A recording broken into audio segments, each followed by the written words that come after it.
Hello! Well, New season, Clive. yep. WOLFHOUNDS Bar, after a month in the sun, is back in action. Yeah, lays and dark pina coladas. Sand between the Enjoying the toes. holidays. And we're into the fourth day today, technically, is it? No, It third feels day like, of the Premier League season. Feels like football never went away, Doc. Well, it was a short break with the old World Cup now, to be fair. But yeah, good to be back. And everything changes and everything stays the same, Clive. So Spurs United get dumped. Arsenal win. Fucking desperate. And we find out today where Liverpool are. Are they back towards the season before, or are they just a continuation of last year's muck? I see they're playing tribute here to the great Kevin Keegan. Yeah, in fairness to the guy, if that guy doesn't deserve a proper tribute, not many do. Now, to be fair, Two-time Ballon d'Or winner, was he? Two-time Ballon d'Or winner. No donkey there. No donkey there. No. Newcastle, Doc, you gotta fear from. Gotta fear for Newcastle. I think they're in serious shit. I think they could be in a bit of bother. Actually, I think there's 4 or 5 teams could be in real trouble this year. Hold on, we'll do our predictions and we'll get it in a while. But one of them that I would have a big fear for is Newcastle. Yeah, and I get the feeling the fucking ownership are like, look, it's just about cutting costs now, and if we go down, but we go down. It's nearly what the Saudis did with Live, like, do you know what I mean? They just seem to have lost all interest in the sports side of it. We tried it, it didn't work. That's it. We're cutting our losses. Good luck goodbye, thanks. A shocking stat for you, Clive. Oh, Jesus. There are 72 clubs in the football leagues in England, professional clubs. 72. There is 47 of them for sale. Wow. Fucking hell. Okay. With no buyer. It's like a fucking pyramid scheme. Wow. I have a feeling the whole is going to fall out of it over the next couple of years. And I'd say you could see a good few clubs fold. That's my prediction. The money's nuts. The money is nuts. Some of the transfer fees paid this summer have been like, there's jaw dropping and then there's fucking lunacy. Like, no offense to Elliot Henderson, 116 fucking million pounds. Yeah, it is fucking nuts. I'm not saying he's a bad player. Oh God, but no. It's like anyone now that's worth his shit is 100 plus million, 80, 90 million. Like Fernandez from West Ham, they got fucking relegated. And he's a decent young player, but like 85 million sterling. Like, what the fuck is going on? It's crazy. Tonali, 100 million for Tonali. I know, yeah. Don't get me wrong, another nice player, but 100 million. Wouldn't mind having him in the books of Liverpool, but no, he's not 100 million pound player. Like. Noel Barry, how are you, Noel? Hey, Noel. Thanks a million for joining us. So what do you want to start with, Clive? Do you want to do your relegation predictions, top 4 predictions, this match predictions? Give me your prediction for this game. I have no idea what to expect from Liverpool, Clive. Not a clue. Team isn't bad that he's out. We've nothing at all in the bench. I haven't seen starting lineups. Isaac playing? Isaac is playing. Wirtz and 10. Gapco on the left. The young lads, Rio on the right. Gravenberch and Szoboszlai in the middle. Frimpong, Xhaka, Van Dijk, Kirkes, Alisson and goal. It's not a bad team. But there's nothing on the bench at all. Like, yeah. The only recognisable half decent player on the bench is McAllister. Like, nice tribute done by the fans here in the St James's Park. Looks cool. Park. I am going to say that Newcastle will fight like fuck today. I think they might get a draw out of it. I'll go for these games are always goals. 2-2. All right. Okay. I think obviously there'll be. Emotions are high, the Keegan tribute, but look, Keegan means a lot to Liverpool as well. Oh, absolutely. I think Newcastle have fucked themselves over. We've seen it before at Wolves. You cannot sell quality. To sell them all in one window is business suicide. I think this will be a cakewalk. 3-1 Liverpool, Doc. I'll give Newcastle a goal. I think he'll beat them handy. They have a bit on the bench, like they have your man Murphy and they have Walter Mada and they have, who else was the third one I saw now that I was like, oh yeah, he's not bad. I was going through their fucking squad. I was going through their squad last night, Doc. It's fucking average. There are 2 boys in midfield, Miley and Sturr, 38 years between the 2 of them. I wonder will Lewis Hall stay? United were trying to get him, but probably massive money too. Probably massive money. you want to do your top four? Top four. Well, I mean, I think Arsenal walk it. I had predicted before the weekend that I was thinking they're going to win it by 10 points. I actually think they could win it by more. After seeing the state of some of the other clubs. Arsenal to walk it by at least 10, maybe even 12 or 13. I think City will get their shit together just about. They struggled today, but they got the 3 points. I think they'll just about have enough. Interesting to see Rodri, massive loss. Interesting to see Buadi, the young lad, coming in for monstrous money from Lille. Looking forward to seeing if he's any good, or how he develops, because he was unreal in the World Cup for an 18-year-old. So I think City will come second. I'm going to go Liverpool third. After seeing United, yes, look, I could talk about United for 20 minutes. We'll get back to that in a while. After seeing what I saw yesterday and a certain player still in part of the squad, I'm currently writing United out of top four. So I'm going to put Chelsea in as fourth. And then it's a bit of a fucking mess. Clusterfuck. Yeah, it's a bit of a mess because Villa have just got their holes handed to them. You would have thought they'd be solid. They had a terrible start to last season as well, remember? And they've sold Kanza and Tielemans. So yeah, you've got Villa, ourselves, Spurs. Or Spurs got their arses handed to them. You could have a surprise runner this year, like a Brighton or a Brentford. Brentford, a great win yesterday. They're solid. They could sneak into maybe 5th or 6th. Who knows? But yeah, so I go Arsenal, City, Liverpool, Chelsea. Oh God. If Marcus Rashford stays, I'm going to put it out there. If Marcus Rashford stays, CRAIC is gone by Christmas. United might scrape top 6. That's my fucking prediction for United. It's going tits up already, Doc. They've made balls of it. I think the best team in the league, there's no doubt, is Arsenal. They have the best squad. The question mark is whether there's enough goals in them, but they have too much quality all over the pitch. And the new corner kick reffing rules might cost them a few. I don't think they'll walk it, but I think they'll win it. I'm going to be optimistic about my beloved Liverpool side and say they're going to follow them home in second. All right, okay. I think, hoping we see a bit of a return to the 2 years ago at Liverpool. And we start to move the ball a bit quicker and do all the things that cost us mountains of points last year, and we still finished in the top four. Are you concerned about the state of your back four? No, that new fella Xhaka looks very good, and I'm hoping Kirkes will be the Kirkes under Areola at Bournemouth. And I think if Bradley comes back, he'll be fine right back. I think Bradley, everyone is forgetting about Bradley. He's a grab of the stuff. So no, I'm not overly concerned about our back four. I've got more concerned about our midfield. I'd love to see us sign a midfielder, but anyway. And obviously Ekatika, whenever he comes back, will be a big addition to the squad, but we have to survive while he is out.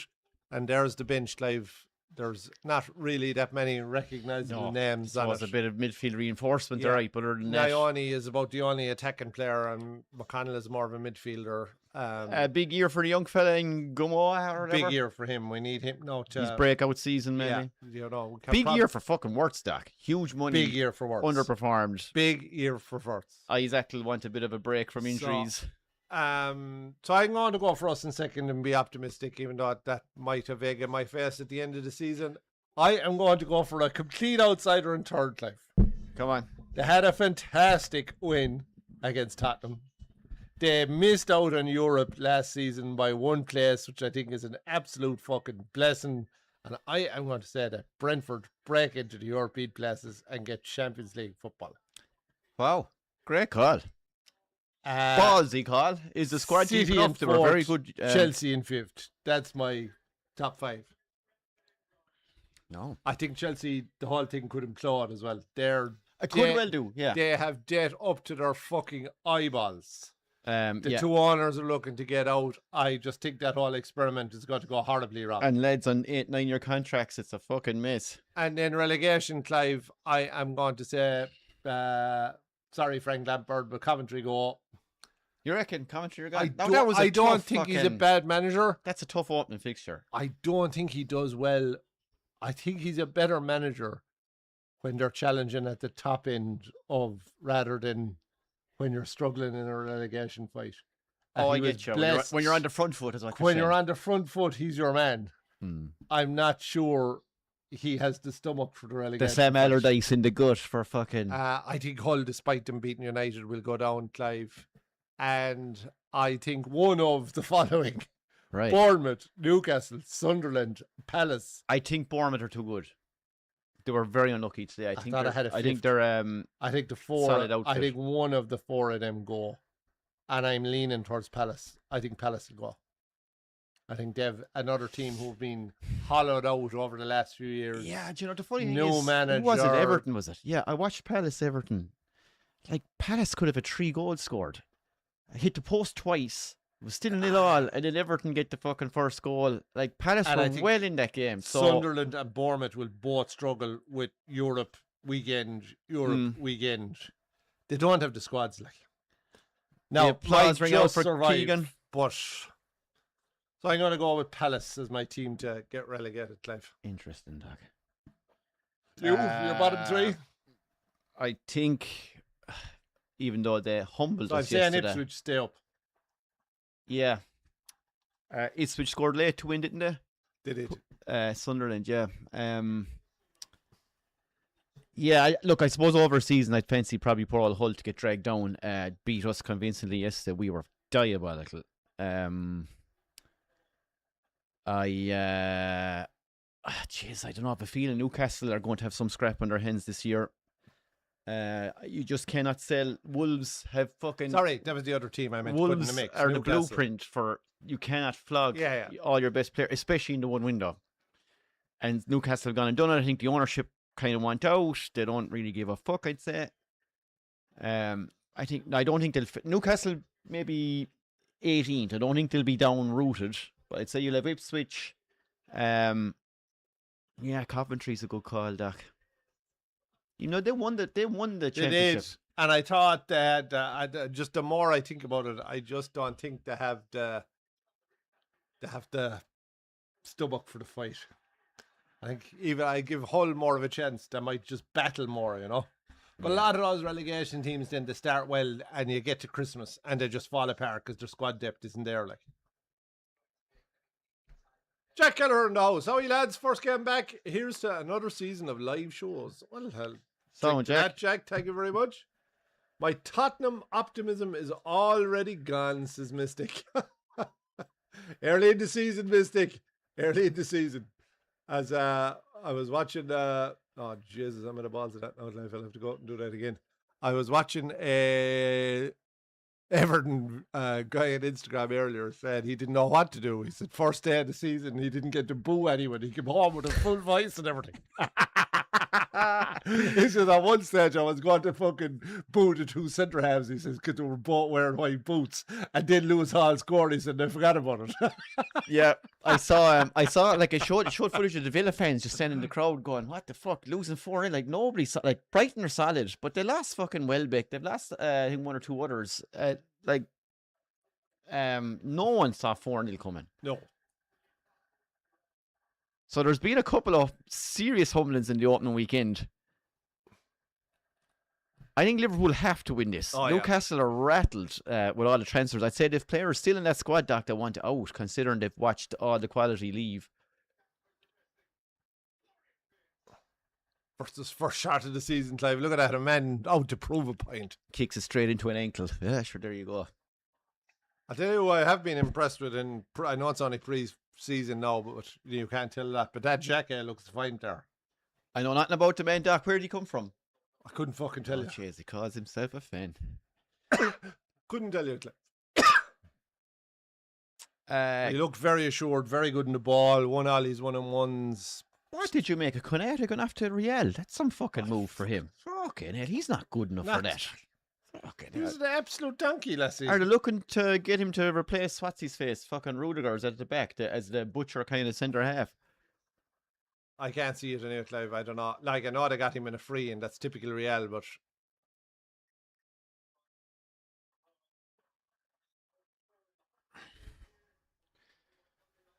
you'd hope to see Szoboszlai continue with the form he had from last year as well. Now, in fairness, he was outstanding. They'll need it. What about our Puskas award was sorted in the first game of the season, Clive? I sent you on the video. A goal. For anyone who may not have seen the Dan Ballard goal for Bristol City, absolutely outrageous finish. I don't know how you could actually do it. The only way to describe it is he backheeled it into top bins. It is from 18 yards out on the volley. Yeah, a volley backheel into top bins. It was fucking a volley backheel outrageous. thunder bastard from 18 yards out. Incredible goal. His first game for the club.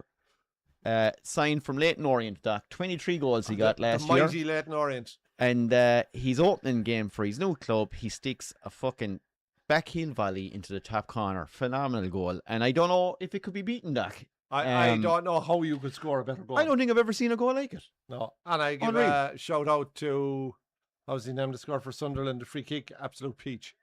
A cracker in after crossbar. A cracker in after crossbar. And Lewis Hall scored an absolute... Dewsbury Hall. Yes, a super finish. Yeah. Everton. Cracker of a goal.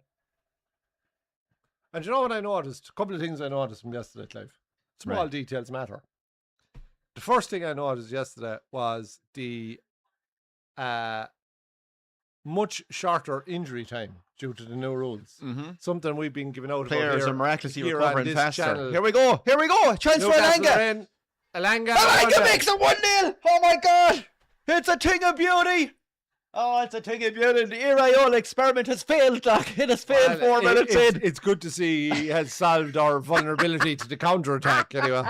Our back four is sorted, says Doc. No, I didn't. I said that'd be fine. In fairness to Alanga, you're dealing with one of the fastest players in the Premier League. He leaves him for dust. But the other thing is, most of our problems last season with our back four came from midfield. Now, bar the Kanata individual errors. Are we about to see swamped in midfield? Are we about to see another fucking shocking result? Again, it's when we turn over the ball and a team moves it great quick. Counter-attack. Oh, Alanga burns Kirkis, but there's nothing you can do. He's just faster. He gets in. He's a lot to do here. Oh, I thought the finish doesn't look that far into the corner. Is Allison a little bit fucking out of position here, Doc? Let's see. I think Allison should have. He's a bit too far over. That's not even into the corner, Allison. Allison's position in there is not good. Will you open up that fucking thing in there because I can't see comments. What a start! Oh, I said a draw, Clive. So I'm not expecting to start with at 1,000,000 miles an hour. You know. What harm? We look comfortable. Who gave away the fucking ball? Oh, there's another shit pass. I knocked it off here by accident.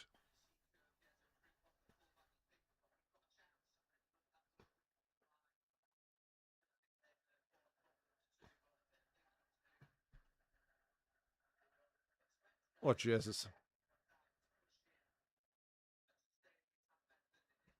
Oh, sorry, lads. We had lost comments there, so Clive is...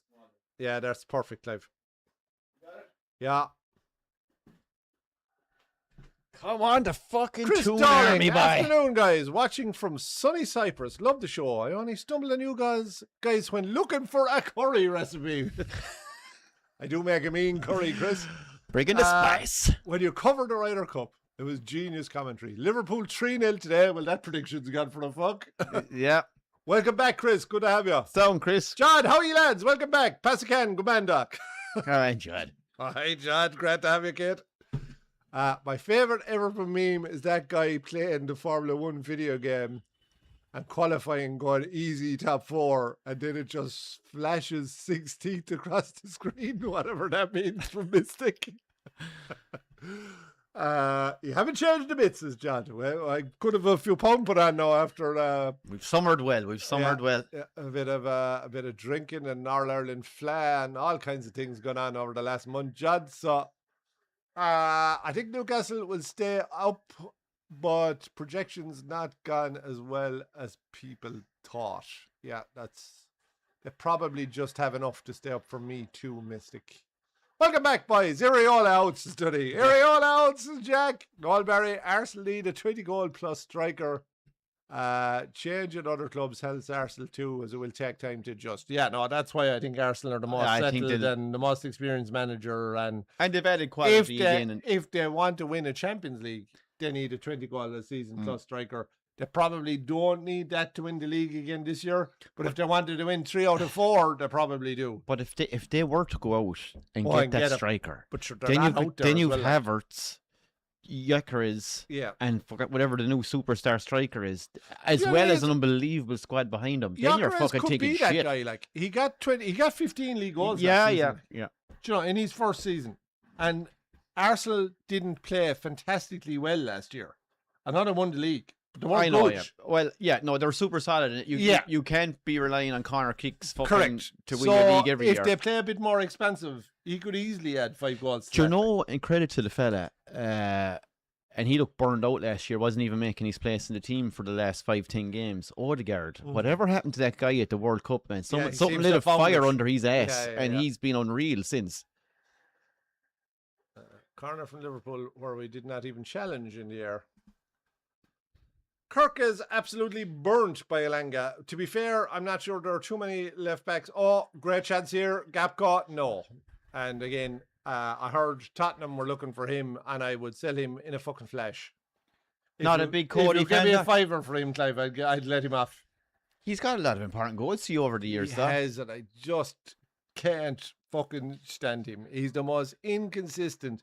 He's like... It is like playing the PS fucking 2 back in the day and the old FIFA and the old same move all the time. He does the same move every time. Jink to go left, cut in and he's right, shot. You probably don't have the squad depth to get rid of him at the moment. No, we don't at the moment without signing. That's the problem. We literally can't sell him. Like.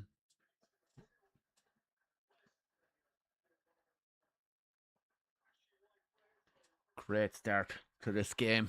Elanga's in there putting pressure on again. Kirk is, and he'll win the free out. Get up, Kirkus, for fuck's sake. Get up, tough. How long does he get now? How long does he get before he's told you have to fucking go off the field for a minute? It's a step in the right direction, though. They gotta fucking rule all this simulation and bollocks. Sorry, that's where we were before Newcastle scored. Like last season, there was 9, 10, 11 minutes regularly. It's insane. Yeah. Right? So there was games lasting 110 minutes. Yeah. No, it's nuts. So 2 or 3 minutes, anything. The only reason it should be longer than that, if there's a fucking extraordinary injury. That's it. And actually, one of the clubs I think would struggle. Another one I meant to say, I'd worry for Fulham. They're another one. I'm not sure Arbeloa is the name. And I think what you're going to have this year, I think you're going to have, and I'd agree, I think Arsenal could separate. I think you're going to have a block of about 5, and then a huge gap to a block of about 8. And then 5, 6, 7 teams battling to get to 40 points, like. Yeah. You could get relegated. You could stay up this year, I think, with 33 or 4. It'll be one of those years. So. Some huge results already, yeah. Hall, Manchester United, desperate to sign him, but don't think we're going to get him. Text live to our Great Med Sports WhatsApp channel. Community channel, if anyone would like to log on and say hello. Join the community, folks. From Tom Mack to says, there are any good watchalogs out there, lads? Tis watchalong fucking desert here, he says.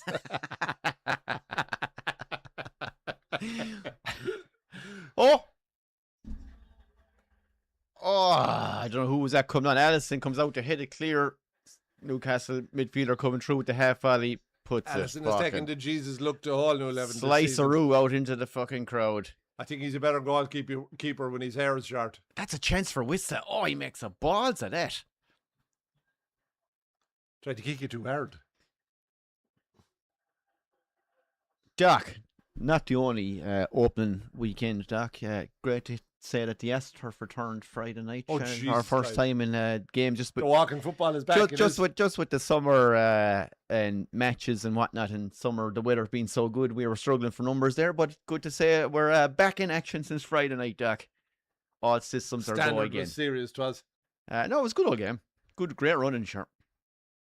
As we like to call it, walking running, Shane. Yeah. 50% max speed. Well, 50% or 100% of your current ability. Yes. 50% of your previous ability. Yes. What do you make in a new rule where the keeper goes down injured and outfield player has to go off for a minute after? It's probably the one I think is a bit harsh, It's a bit Jack, weird, but I yeah. get why. But it's probably a bit harsh. I have a feeling the ref will make a call on that. I think if a goalie gets split bit of or a common head-to-head, sense, yeah. whereas if you see the guy going down rolling around and he's trying to kill the momentum of the game, it's like, that this guy's pulling the piss. It gives the ref the power, I think. Maybe he doesn't have to enforce it. Mystic is saying he thinks it's an unusually strong year for the championship, with West Ham, Wrexham, Middlesbrough, Southampton, Birmingham, Wolves all looking good, and I would stick Burnley into that mix, Mystic, because they'll still have the balloon payments and they're still a decent enough side. For Irish news, Troy Parrott got his big move to Spain. He did. It's a great move. 17, 18 million. I thought for that price that some of the Premier League clubs should have fucking... And I said this here when he was going well for Ireland during last season. I had read a thing about his team, and they don't want to go back to the Premier League. All right, at this time. I'd risk damage. So they wanted to go to either Italy or Spain and go to a club of a reasonable size where he can continue to develop. Champions League football he's getting. Yeah, but still, like, they're still, the expectation isn't going to be massive. I know. I think and manage that process for another 2 or 3 years, and then at that point, if he's continued to progress, come back to the Premiership. What's he now? Only 23, is he? 24, maybe 20, around that. Yeah. 24, 25, I'd say. It's a great move. Yeah, so if he comes back at 29, and he gets a pay there for 5 years. But even if he did fucking 2 years in Spain and did well, he could come back. Yeah. He's still in his fucking, as a young lad. So in fairness, I was very impressed with that as a strategy. I thought they were 100% correct, and I think it's a great move for him. Champions League football, playing against some of the best players in the world. And you're playing against, a couple of times a year against the Reals and the Barcelonas, and all that's good for you. Let's get real too. Will he be our only Champions League footballer in the Irish fucking setup? Les Neil Scales at Celtic. True, actually, and they did a great win. So they were excellent. Now the other crowd had a couple of half chances in the first half, and Celtic took advantage, but they did well. It's a good move for Parrott. And I'd rather take Champions League football in Spain than Coventry City. Absolutely, Mystic. Absolutely. Yeah. I think it's a brilliant move. Brilliant move. So Clive, go on. Debrief us in the United game. I only saw the highlights. Oh, it was torture. I watched it. I suffered through the feces football. I like the new tactic you have of the centre half marking your own centre forward at corner kicks. Yeah, well, we'll touch on that as well. We'll touch on that too. But holy fuck! Troy Parrott a proven failure, says Rob. Oh my God, judging the poor lad as a fucking youth I tell you what, no place for media. There's no place for mediocrity during that spot. Yeah, Parrott's finished. Man United, Doc. Before I get onto the game yesterday, there's a few things I want to say about Man United. Go on, I'm listening. Last summer, massive progress massive progress in their transfer strategy. We signed Premier League proven players, right? In that, I mean, Mbeumo, Kuna, lads that were doing well, and it was kind of a step up again. But they'd proven they could do it, and they've been good players for us. Kuna was poor yesterday. Mbeumo was probably one of our better players. 2 half chances, but that was it. So you could see the philosophy. This makes sense. Off we go. So, but particularly when you're coming from such a low base, like if you're going to get back up challenging, that makes sense. No, look, it has to be told. We finished in third, but let's get real. A lot of teams were struggling. We know European football. Yeah. City were all over the place. Liverpool had their periods. We just about scraped third. Everything fucking rosy in the garden. CRAIC is the man. Chance! Oh, great save from Wirtz. And CRAIC deserved it. He second half of last season, he came in, he did a great job. He did his fucking job. He got us in the Champions League. Everything's looking positive. The players seemed to love him. The football had improved. It was better than fucking Emirates. It couldn't be worse. So went into the summer with huge positivity going. They're going to follow up on last summer's strategy. We're going to have transfers lined up. They're going to bring in lads who are experienced in the league and blah, blah, blah. We're going to improve the squad. So it drags on. Tielemans at 35 million. It's a That's a no-brainer. bargain. That's It's a a no-brainer. no-brainer. At that money in today's market, that's a no-brainer. I would make the argument that Tielemans... Now, we're losing Casemiro. Ugarte's out injured. Who's shit anyway, but Casemiro's leaving a massive fucking... Dare I say it? And he scored a lot of goals last season. A lot of important goals. Insert whatever fucking loose lady you want, but he was leaving a gigantic vaginal fucking crater of a hole in our midfield. He was good, and he scored an awful lot of headed goals. Yeah. And he kept that midfield together, and he guided Manu along. In fairness, the Manu improved massively once CRAIC came back. Sure, Manu wasn't even getting fucking game time. But anyway, so Manu's coming back from injury. I have to stress that too. He came on as a sub yesterday. He's not fully fit. So I'm thinking, right, natural progression, we're going to bring in more lads. Tielemans comes in, I'm thinking, grand, that's one lad in, but he's not going to dominate the midfield. He's going to complement a solid midfield. He's kind of one of those players. He's not going to be the boss, like. So I was saying, wait now for this boss midfielder to come in. No one. You're thinking, right, we probably need fucking fullback options at left back. No one. All the time I'm thinking, Rashford, I don't give a fuck where that guy has to go. Now at the end he has to go. You cannot bring a fella back who does not want to be at the fucking club. I think you suggested, if I remember correctly. Scunthorpe said they were okay. You cannot bring a fella back into the squad who left because of fucking... Like, the last season or two, the guy was fucking walking around the field. He didn't want to be there. Fans didn't want him there anymore. The club, off he went to Barca. He wouldn't, whatever issue they had, he wouldn't drop his wages, wouldn't fuck off. Back he comes. But you have to sort something. He cannot come back into that squad and bring back in this whole fucking, as I call it, the rat pack philosophy, where it's all about fucking the money or whatever. Well, and it's all about the individual rather than the team as well. Back he comes, and you're thinking, this is fucked. What the fuck is he doing? And then CRAIC comes out in the press and starts talking about how himself and Rashford go way back. I was there when he made his debut and blah, blah, blah. And so he wants him to stay. And they've made a positive transfer window. They brought in Baliba now for 70 million. Another fucking gamble. Well, he's Premier League proven. 2 seasons ago, he was unreal. And hence they went to make the move and they wanted over 100 million. They said no. Last season, he threw the fucking ties out of the pram. His farm nosedived. There's no guarantee he's going to turn the fucking farm back. He was a shadow of the player he was last season compared to the one before. We've still managed to drop 70 fucking million pounds sterling on him.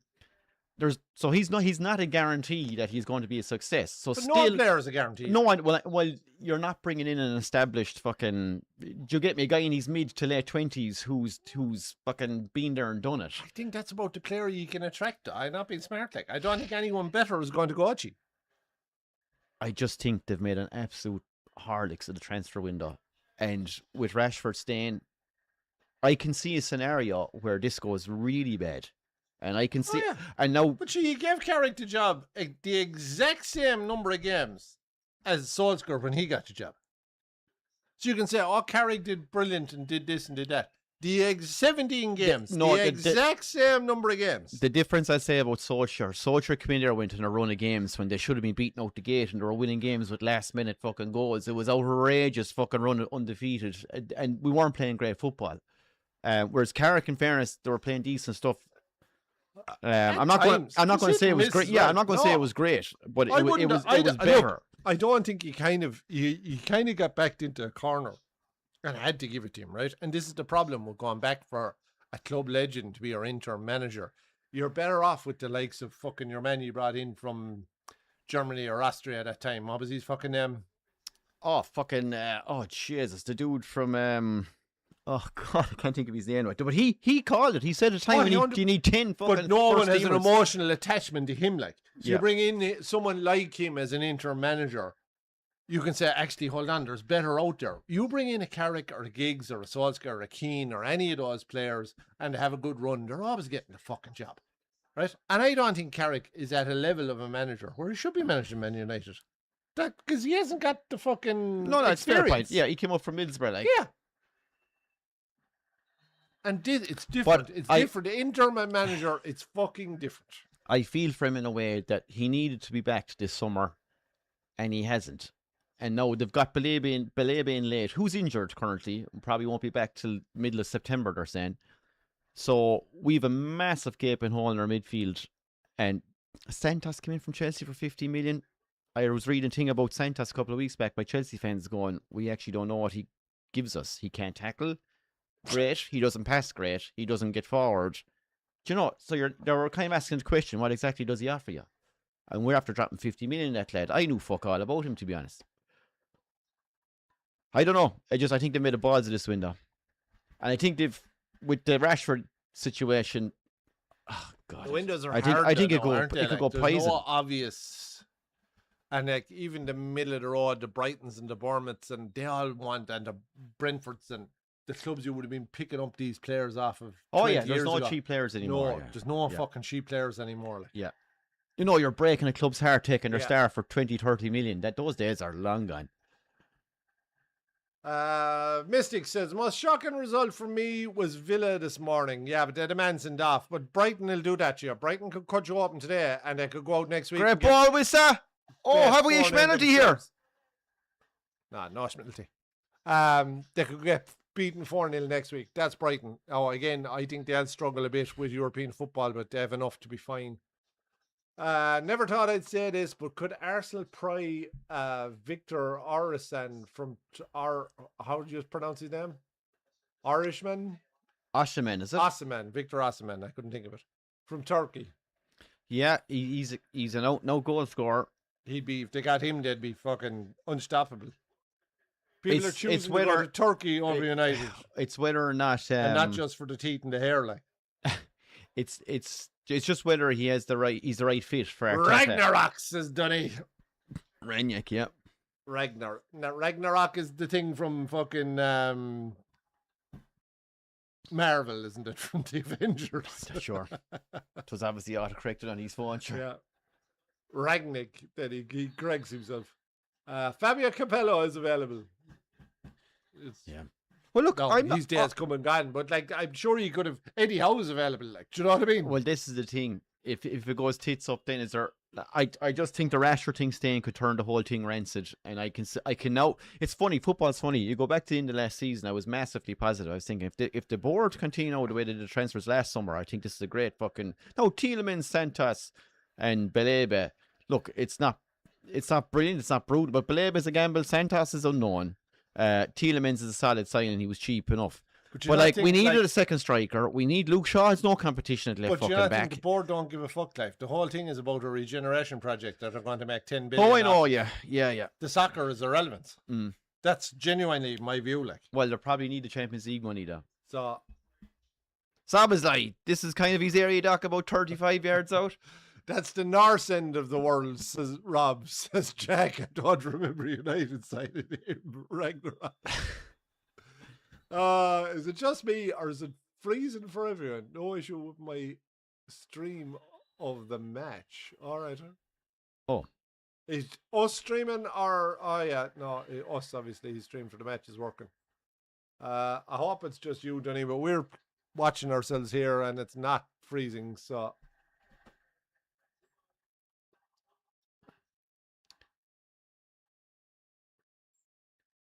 Newcastle. He's on his own here, but causing Liverpool some he's trouble, done well. And there's a big support left hand side again. Harvey Barnes, and it'll go out off him, and it's a Liverpool throw. Like I'm not shooting Carrick down. I just think they made a fuck of the transfer window. What was Maguire at for the fucking goal, holding Obama? No, Mazraoui. Oh, so Mazraoui's I thought it was Mbuma. It was fair. I saw it on fair embarrassing. Now, so for anyone who didn't see it, there's a corner kick. It actually leads to the opening goal. Mazraoui's marking a Hull player. Oh, Gakpo's shot gets blocked. Gakpo cuts in and gets blocked. We've seen this movie before. Mazraoui's kind of behind the Hull player, kind of has him covered, and Maguire comes out from the kind of goal line and puts his arms around the two of them, kind of fucking just locking them both up. And then the Hull fella struggles free, and Maguire literally puts his second arm around Mazraoui, and he's standing there grabbing his own fucking player for the corner kick. Very embarrassing. It looked shocking, didn't it? But actually, Maguire was one of our better players yesterday, so it was a fucking miss. No fight, Doc. That's what really pissed me. No fight. Your first game of the season. You want to try and, this is a promoted side. You want to go there and say, this is how it's done in the Premier League, and you get outfought and outplayed. Shocking. You want to clear the viruses from that laptop, I'd say, Johnny. Yeah. So that's the problem, Clive. That's why you're getting fucking There are single girls in your area. Yeah.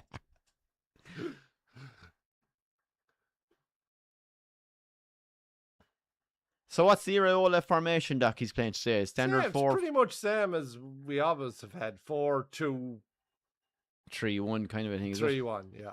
It's kind of exact same as what we had last season. Oh, a nice little turn. We don't look any worse than we did last season, but I don't see us looking any better. Trying to move the ball a little bit quicker, but not enough. Nice little turnout of Miley there to win the free.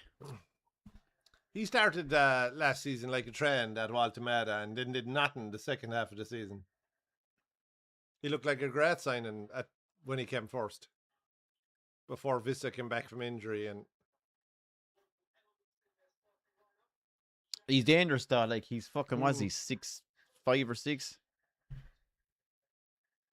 Did you see that goalie you were saying yesterday for the free kick? Oh God, I can't remember who scored it now. It was an absolute peach. For Sunderland, the goalie was 6'9". 6'9" was it? Yeah, fucking insane. And got nowhere near it. Nowhere near it. Yeah.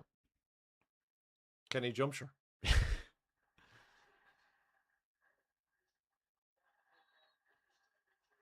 And Alenga is tormenting Kirkes here. Oh, and Kirkes is going in the book, which will probably be the end of his fucking game come half time, you reckon? There's no one to be on. Oh, Bradley isn't back yet, no? No. Sure, Bradley's right back anyway. Yeah, but you'd nearly always shove him under. Smeekas, like, but sure, he'd get torn asunder by Alenga, like. Yeah. Kirkes is actually fast, like, for the fucking fullback. That's his strength, is his speed. Results from yesterday, Doc. Well, actually, the weekend. So, Arsenal, do you see any of the Arsenal Coventry game? I was out for a few pints, so I was watching bits and pieces. No, Havertz had a nice finish, but the other goals are kind of walk-in tap-ins. You're not going to get those against decent fucking... That was another thing. Huge amount, Clive, of goals at the weekend from rebounds. Massive. Must have been 6 or 7. Yeah. Arsenal got 2. Yeah, and there was like... they kind of walked through for 2 of them. You're not going to walk through the better teams like they did against Coventry, I think. You know, no, Arsenal had 20-something shots on target and fucking absolutely fucking devoured them. Like fucking. So who else did we? Everton 2, good win for Everton against Palace. Leeds and Forest was a good game. Both very even. Both teams had loads of chances. Yeah, and Stack with the free. Goalie has to do better. Goalie was piss poor. But I would have to think both of those teams would be comfortably mid-table at least. Both look decent.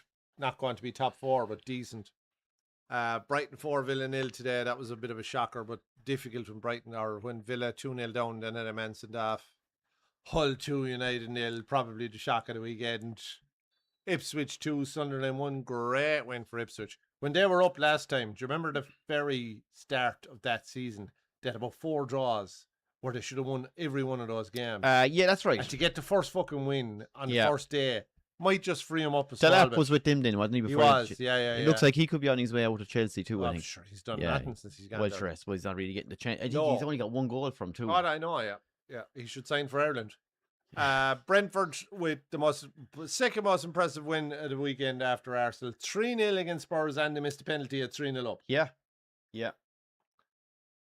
Spurs were shocking. The penalty hit the fucking post too, I think. Hit the post, yeah. Thiago, yeah. And City with a comeback win against Bournemouth, 2 goals in garbage time to win 2-1. Mark Gahey and Gavardiol, or as the fella in the news stock commentary when I was going up in the car, Clive kept calling him Guardiola. Will you fuck off? About 5 times he called him Guardiola. Nice. Counter-attack chance here for Liverpool. Reasons like this is why fellas like us start Watchalong. Yeah, that was a piss poor pass out to the young lad, and then a worse pass out of him. We have to wait to see tomorrow night what version of Chelsea we're going to see this season. Yeah. Be interesting to see, because I was hoping Alonso would come to Liverpool, but not that I'm. What happened there? Do you reckon they just wanted to go to Iraola and they're taking the gamble with Alonso? Formation. He's wedded to 3 centre backs.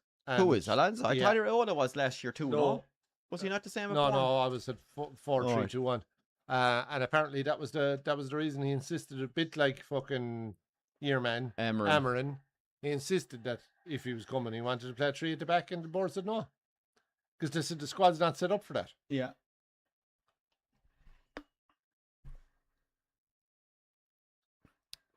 So that was kind of silly on his part. Yeah, and maybe they don't want someone that's that dogmatic about a system. And when has that worked out long term? Like, I know, yeah, and there's plenty of examples. I know there's examples of fellas who've gone on and Conte did it and won a league, or but Newcastle fucking around here at the back. Saying this is the way that I play and it's the only way I play. I don't think that's realistic. Like, yeah, no, you have to be you have to be flexible in some way. Some flexibility, yeah. Especially if you're coming into a squad, that 100%. You have to work with what you have. Yeah. Like. Oh, we have a yellow card here for it. So apparently that was the big thing, and he got a deal with Chelsea where they said he total control. You see the memes, some of the memes going around about Chelsea were brilliant. There was a meme that they'd signed David Attenborough. After Henderson and fucking Welbeck yeah. Whoever else. I think that's a harsh yellow. I thought that was a harsh yellow. I nearly fucking passed out. Like, there's loads of them, like all the fucking, old footballers and no, when I mean old, I mean Kenny Dalglish and fucking, there's loads of them going around. Very good though. With the David Attenborough one, I nearly fucking passed out. It's strange. 2 strange signings. Strange signings. Like, there's one thing bringing in experience, but you're bringing in geriatric experience almost at that stage of their careers. Well, when you can't jump in advertising Horton then. Without breaking a bone, like. What you make of this Newcastle manager? Very dumped into the fucking fire. No, nothing about him. Yeah. Genuinely know nothing about him. Is he German, is he? Oh, God, I'm not sure. He was managing out in Saudi, I think, wasn't he? Tell you what, Doc, considering who Newcastle have lost, they're fucking doing all right. I mean, their centre midfield has been sold. Is Joe Linton still there? He must be injured or something. I don't know if he's on the bench. No, sorry.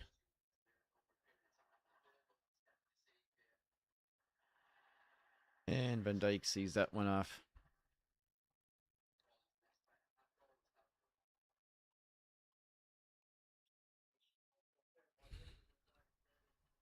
Give us your predictions for bottom 3, folks. Who's going down? What are results? What do we? Yeah, that's pretty much it, isn't it? Yeah, so I'm right. He was German. So he'd been at Red Bull Salzburg, and then he went to Al Ahly or Ahly, and then Newcastle. Yeah.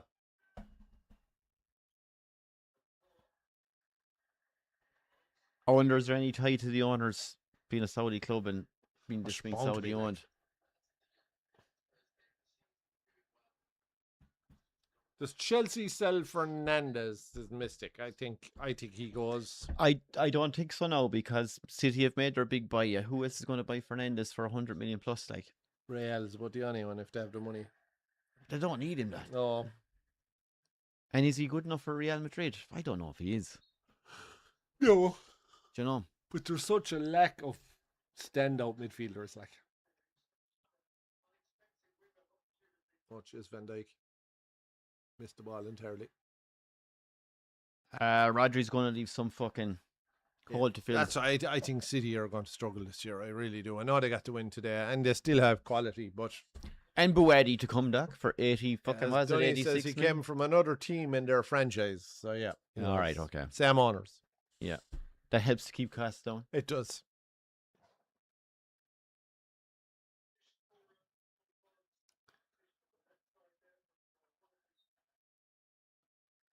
What age is Van Dijk now? Oh, sure, 34, I'd say. There isn't long left in him, like.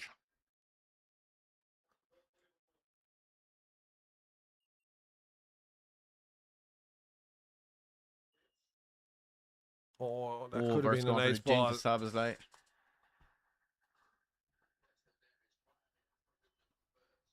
It's my problem with Szoboszlai when he plays in the 2. He's not close enough to goal for me. I prefer to see him a bit higher up the pitch.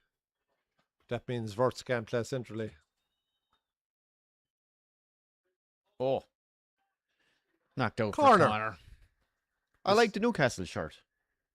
Yeah, and actually, do you know what? The whole wide stripes are interesting. John, do you remember when they were up before? They used to have the kind of Kilkenny narrow stripe. Yeah. And the pink Sunderland away jersey is certainly different. I like the Liverpool jersey, new jersey, the kind of a nod to the old candy jersey, you know? Oh, that could have gone anywhere. Are we out for another corner? I think so. I think. Bit of pressure here, Clive. Bit of pressure. Yeah. Not trying to concede now, Newcastle. Keep it up. Oh, he didn't know fuck all about that, yeah. Did you see much of the golf this weekend? Very little. Do you know what? I've seen bits and pieces. I won't lie. The FedEx Cup kind of disgusts me. I am 10 million or whatever the fuck it is. I think it's fucking. Used to be 18, like. Yeah, I think it's fucking repulsive fucking money. It's still it got Tommy. He's only winning the PGA Tour, so we won't give out about it. And it's been a complete cash cow for McIlroy. He has milked that down through the years. Has he won 3 of them? I think. Yeah, he's a chunk of money, but yeah, I don't know. I don't know. Yeah, Rory, I don't think it's good for the game either. I just think it's a fucking. Like Scotty last week, absolutely walked it. Yeah, did he win it by 8? Won it by 8. But he was +9 on the greens strokes gained.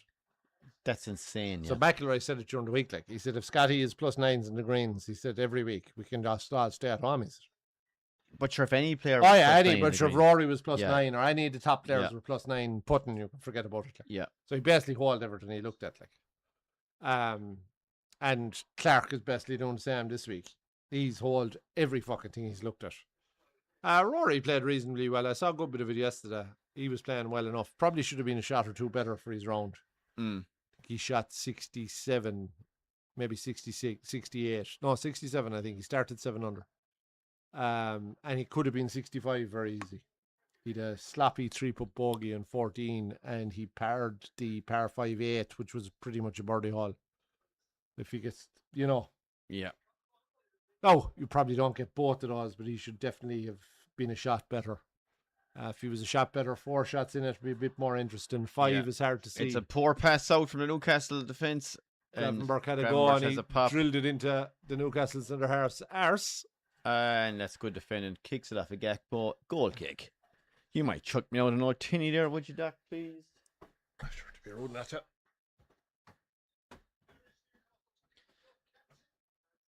I was just going to say it a while ago. What's up with Dan Byrne? I was wondering, was he on the bench for the rest of him? He's obviously fucking injured.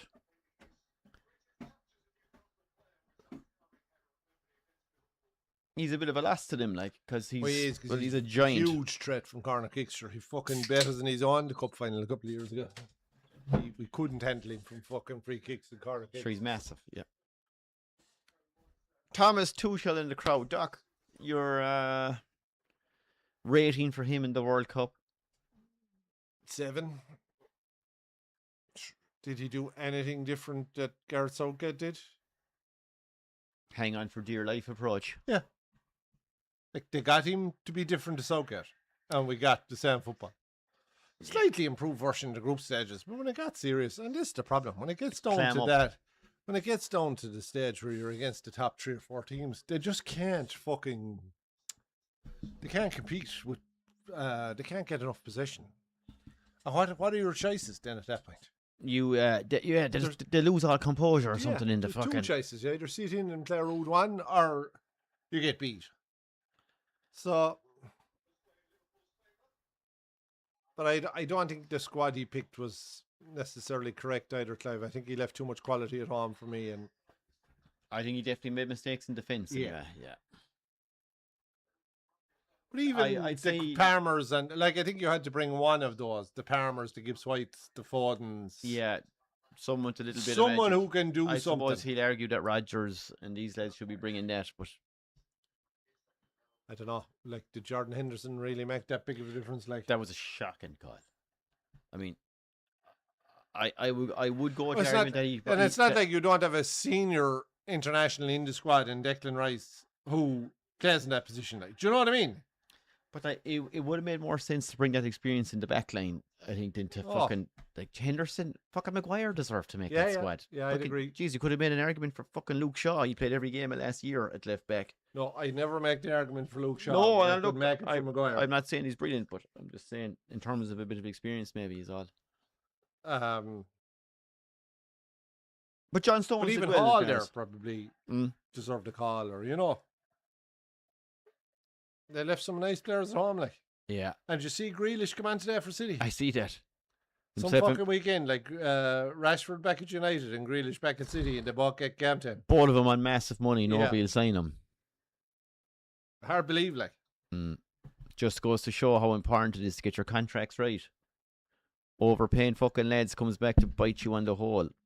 For giving overly in some long contracts. In some situations, 4 or 5 years of it biting you on the hole. And how long is left in Rashford's deal? I think there's another 3 years to go or something. Fucking. What length of a deal did he get?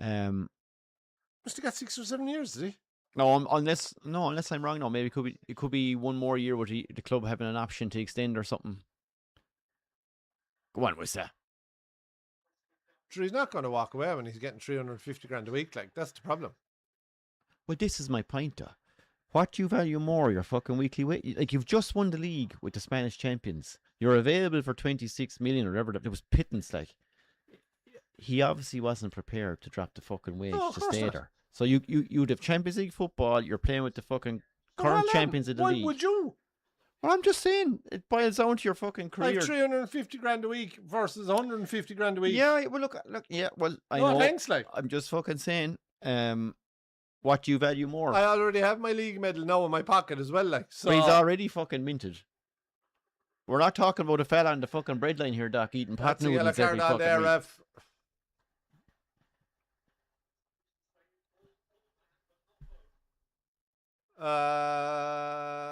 I don't think Fabian's going to be managing Brighton at the end of the season. Big call. Oh. Which is why I'm not as confident in him. I think the next big job at England that comes open is his. Oh, poor old Hutzler. That's a big call against old Hutzler. That's some win today, though. For 350 grand a week, I'm happy to play on the bench. Yeah. I think I'd be the same. Like, it's too much money. Like. Well, all I'm saying is he's a multi fucking millionaire already. But what's the lifestyle costing? Yeah, but look, what's the opportunity? It's like if I turned around and give you a raise and I doubled your wages, you'd find a way to spend the money. Like, I know, yeah, yeah, no, true. I take that too. Yeah, it's just your potential there for endorsement deals and whatnot. If you're playing with the current champions in Spain, Champions League football. You're in the limelight, like you're not. United are fucking. Yeah, but no endorsements is making up 200 grand a week, like. Well, yeah, that's fair enough. And it jumped up to 50 after they got qualified. It went from 3 to 350, I believe, because they qualified for Champions League. It was a little bonus. So he wasn't there and he got a raise. Yeah, yeah. Contributed nothing to the season and got a raise for it. Yeah, 50 grand a week extra. But you're the guys who were writing those contracts. What? His agent deserves a bonus anyway, that's for sure. Yeah. What about De Zerbi yesterday, lads? The guy is a charlatan, but he keeps getting jobs this time. He's a bit of a bluffer, yeah. He is, I'd say. I didn't understand the sign getting him in the first place at all. It made no sense. They went spending mad money, like. Who else did they sign? They signed someone else, But they signed 200 million players. More now. I think the Savinho got for 70 something, and they're looking to get, is it Marmouche or Mamouche, or the fuck your man is from City? They're looking to do a double deal from City. They must be upwards of 300 million, I'd say. Easy. But the new, and I was reading, is the new PSR. We're halftime. So they can now count their concert income towards their turnover, which they couldn't do in previous seasons. Okay. Well, fair enough. If that chunk of that's 100%. Going to the club, it makes sense. Yeah, it is income after all. Yeah. So the way they've gotten rid now of it's just 85% of your turnover or whatever it is on salaries. Their turnover now includes their extracurricular income, their non-football income. Your corporate events, in previous your corporate events and all the function rooms that they have. And they had the lowest spend of, maybe not in the entire Premier League, but certainly of like the top 10 or 15 clubs on wages as a percentage of their turnover. Anyway, they were down at about 65 or 70%. Yeah, fair enough. Yeah, well, they've gone all fucking out anyway. Yeah, no, they still have 6 or 7 fucking players out injured. Kulusevski and Poirot and fucking, there's a few more. And they'd nearly all be starters, like. Well, what you make of the first half? Newcastle deserved the lead. Liverpool have been stink. Not great. The best chances of going down Cody Gapgo's wing, which is not where you want the moves to be coming down the side of him and Kirkes. Yeah, Mystic. I was just going to say the way the NFL games must generate a fortune, sure, because they're always sellouts, like, and massive fucking ticket prices. Yeah, do you know. And wasn't that London Stadium used for athletics or something as well? No, have they a running track there too? No, that's the West Ham one. Yeah, okay. That's the Olympic Stadium. But the Spurs don't have a retractable track or something. I don't think so. Speaking of athletics, Shane, because I know you're a keen athletics fan. What a fucking European Championships. Yes, for the Irish. Thoroughly enjoyed it. On Imber, I mean. What a European Championships full stop. Yeah, it was great. Your man in the triple jumping over 18 meters. The pole vaulter setting the new world record of 6 meters 30, which is, when you watch it in slow-mo, it's insane how high the guy is jumping. Like, is this a Swedish guy again? 6 meters 30, like. Fucking hell. Do you know? Like, he's jumping over the house. Like. We used to clear that to get into the Queen's Night Club. We did, back in the day. But we climbed it, like, we didn't fucking... True, it wasn't one flawless leap. No, it wasn't one flawless leap. Thought the 200 meters was very good. 400 meters was very good. The 800 meters was very good. 1500 meter final was a cracker. English's gold. Brilliant performance. Holy fuck. Brilliant. Unreal. He smoked him at the end. Oh, yeah. But like, he's been threatening to do that his whole career, like, and he's won medals at every major championships, but he never quite fully delivered on his promise of when he was a youth athlete. But finally, like, it all came together on the track. I thought he was outstanding. And our was he 7 years older than everybody else? Yeah, Katie O'Connor, just amazing. Yeah. So apparently, like, when she was 14, they realized that she shouldn't be she was qualifying for the All Ireland athletics in both the 800 and javelin, and they went, this is unusual, and they specifically targeted the heptathlon at that stage. Her father's been her coach since he was young,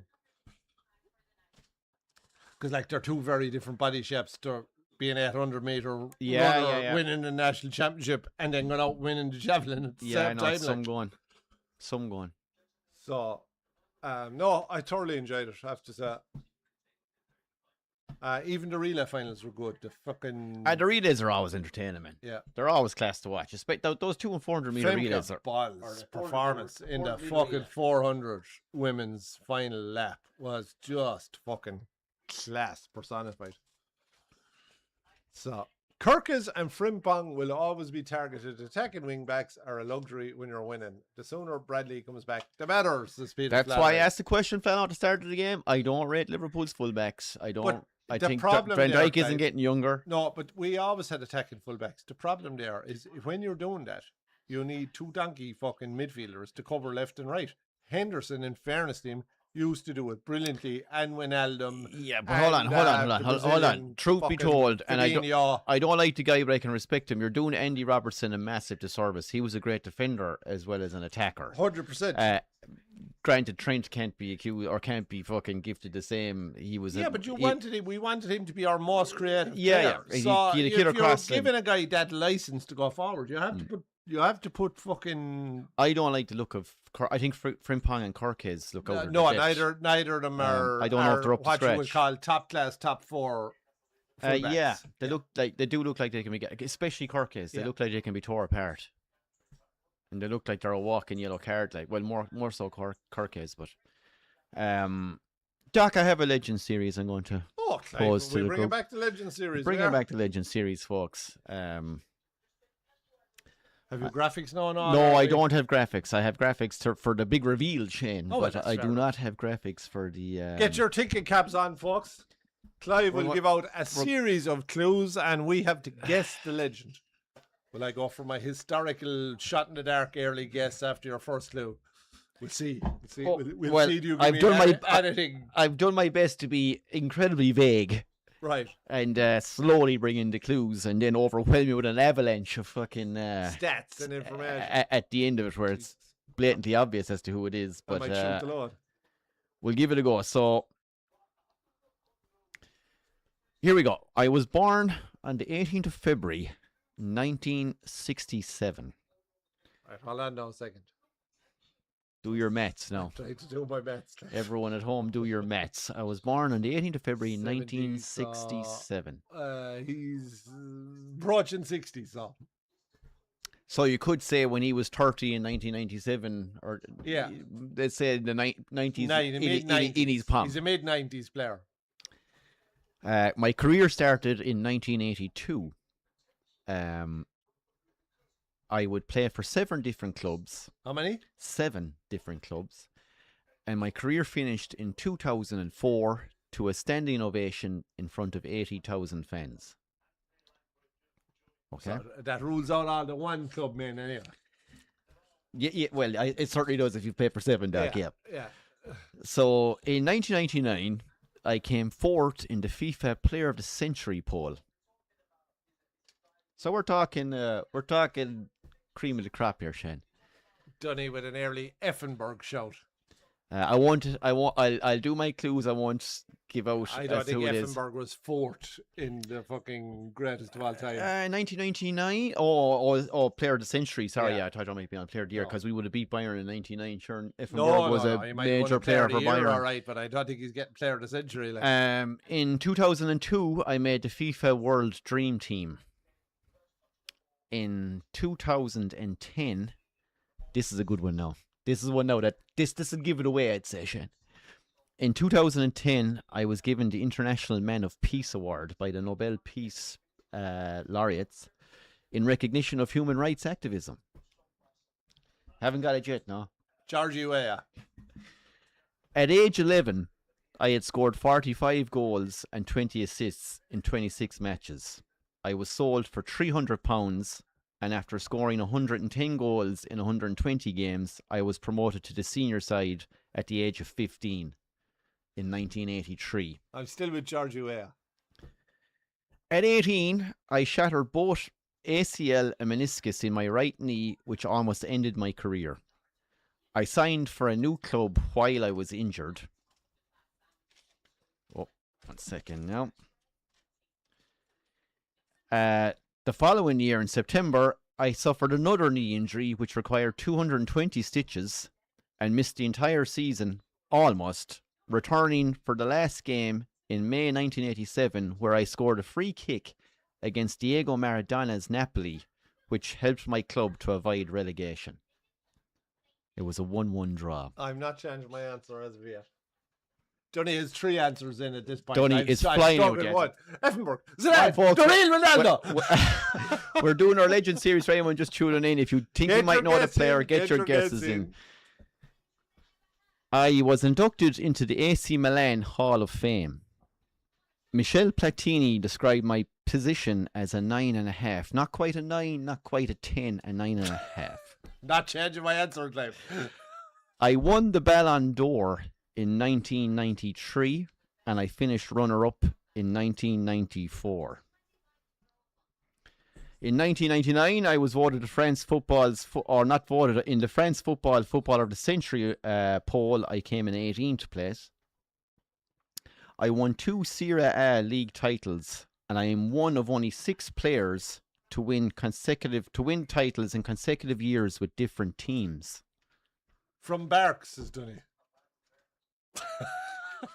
Not sure. Can't say I know that. Just to give you a sample of who this man may have played with throughout his career, I played with such legends as Maldini, Baresi, Ravanelli, Del Piero, Dunga, Muller, Desai, Zanetti, Brazilian Ronaldo, Pirlo, Guardiola, Djorkaeff, Cannavaro, Mancini, Zola, Ancelotti, Buffon, Totti, and Patrick Vieira. Do you know who I didn't hear there live? Georgie Weah. I have also been inducted into the Juventus Hall of Fame, which could kill your man, Doc. I was sold in 1990 for £8 million, which was a world record, and it sparked riots in the city of my club. My nickname, this is the one that should probably give it away. My nickname, El Divine Codino, the Divine Ponytail. Oh! I would become the first inductee to the Italian Football Hall of Fame in 2011. Baggio. We're not finished. I am the joint highest Italian goal scorer in World Cup history with 9.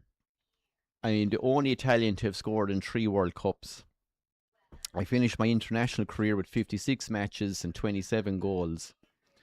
I have the highest penalty conversion rate in Italian football history. 127 penalties, 108 scored, 85% success rate. I am 7th highest of all time Serie A goal scorers with 205 and 452 games. And this is a really interesting one. 123 assists in his career in Serie A, which is second only to Totti. Shall we do our reveal? I was wrong, Doc? Clive. I was wrong. Oh, One second. One second. My clubs included Vicenza, Fiorentina, Juventus, AC Milan, Bologna, Inter Milan, Brescia.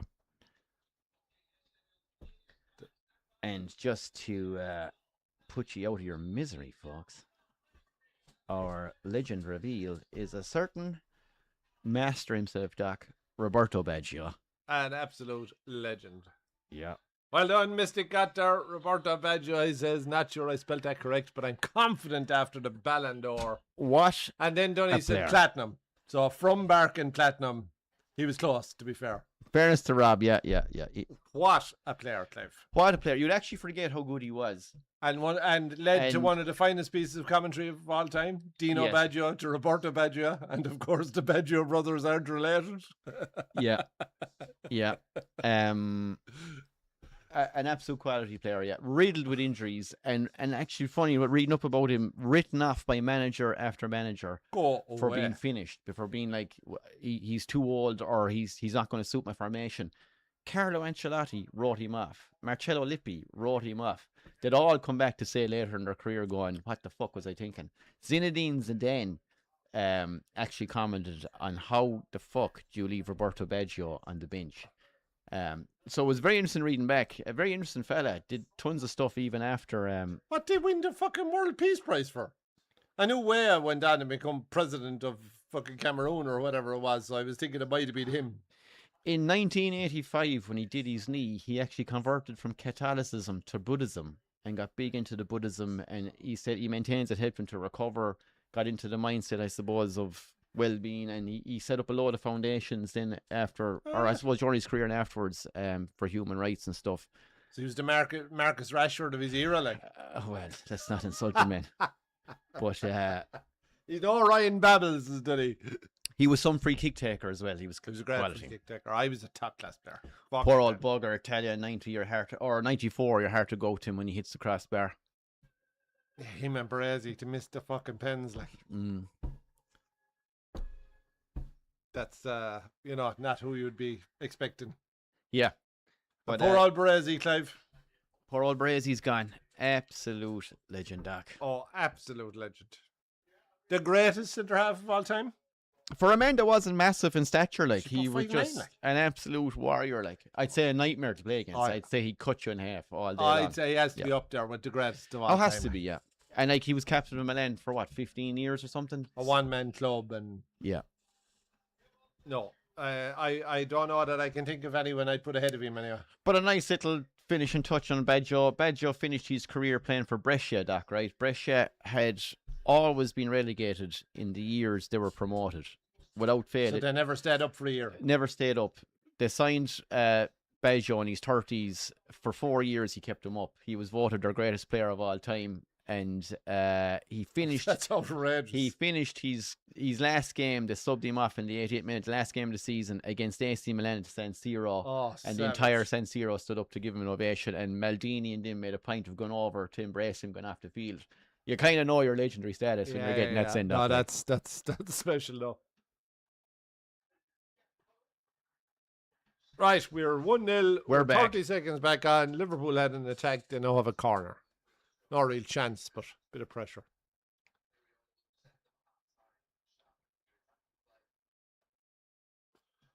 Ryan Babel. Good Jesus, there was a player I had great hopes for. That was in the era where Liverpool would sign these players that you just thought were going to be superstars, and they all turned out to be shit.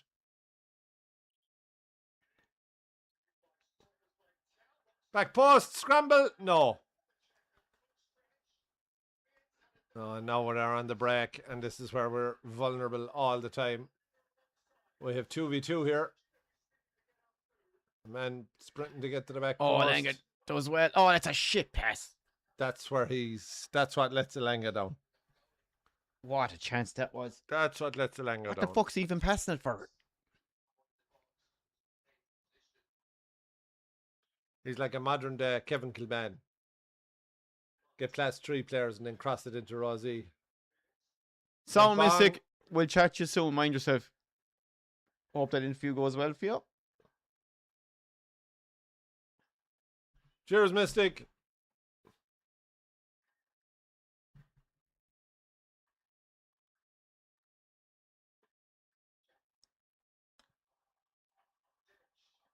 This Danish looks alright right back, doesn't he? Oh, chance. Oh, he's overhit it. Has he stayed on side? Pull it back. Does well. Oh, get out. Just pop to the jackstock. No bother. Talk about Junior Ganley. No, we won't go there this early in the season, Clive. You know, new manager, and they're not playing terrible, but they're just not good.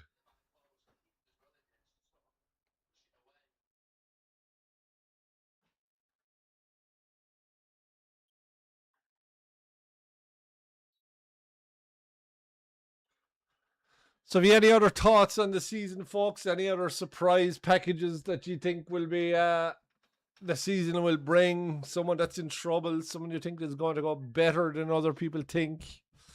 A surprise signing you could see happening before the end of the season? Let us know.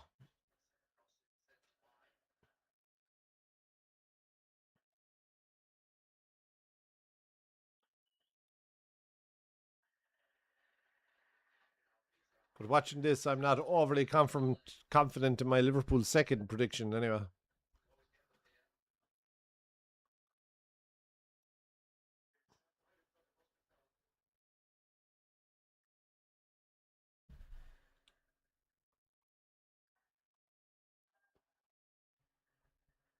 Liverpool are too slow and ponderous when we have the ball. Very much reminiscent of last season under Slat.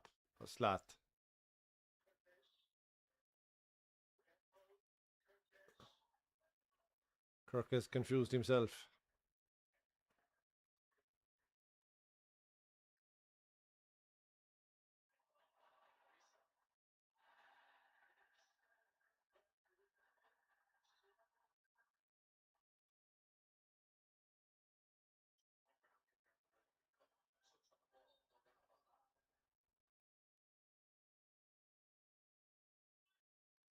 I thought that was definitely a free kick against Gravenberg there, and if it was, to the yellow card.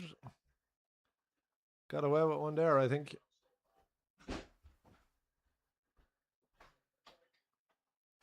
Oh, Jesus Christ. Van Dijk passed the ball straight out of play, looking for Cody. Just watch this live. I think this is a free kick all day.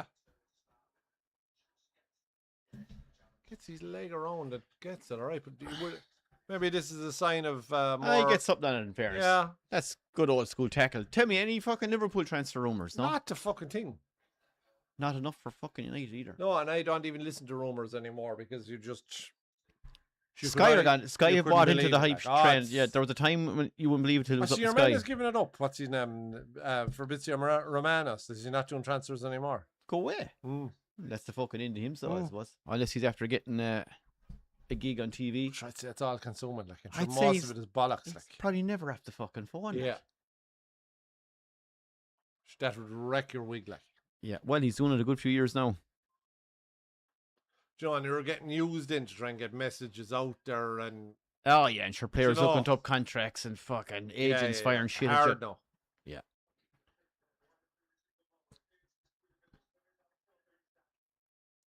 that's a terrible Oh, ball. that's shocker. Rio plays a shocker of a ball. But, like, yes, going back to yesterday, I expected United to come out second half going, right, you know, they've been shit. I said, fair enough. CRAIC gets them in at half time. He's going to fucking eat the whole Didn't of even them. have a chance. No, they were desperate. Dargu was dog shit on the left wing. Oh, my God. He missed a tap in as well just to really fucking make things fucking as worse as they could be for him. He was dreadful. So I said, CRAIC's going to rattle. No, they want to come out the second half like fucking men possessed. Fucking 2-0 down, like, you're thinking, yeah.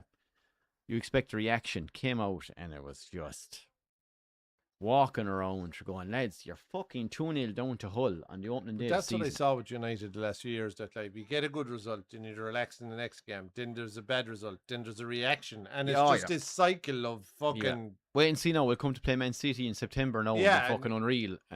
And yeah, look, they were shit yesterday.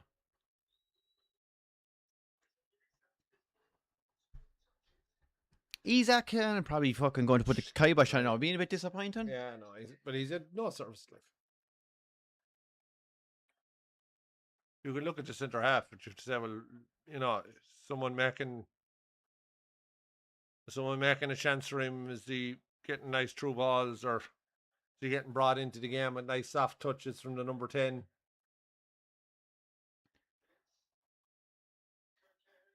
This is better play. Oh, not far away from Gakpo. No, that's the one thing he has, to be fair. If he can get it away, he has a strike. Flatrick, how are things, man? You well? Were you out golfing, Flatrick? Flatrick! We took the month of August off and a little bit more. We had a very, very, very busy schedule with our World Cup coverage. Yeah. Intermixed there with was fuck some all of on our golf majors, and yeah. So we decided there was fuck all on Flatrick, so we'd give it a break until the start of the season. And we'll probably do the final of the FedEx Cup next week or the week after, or whenever it is. Next week, I think, is it? Tis looking like a great opening weekend for some of the big clubs. Villa getting their holds handed to them, United getting their holds handed to them, Spurs getting their holds handed to them, Liverpool currently getting their holds handed to them. I can't remember now, Flatrick. Don't give out to me if this is wrong, but I think you were Mayo area. Did you celebrate the bollocks off the Ireland win?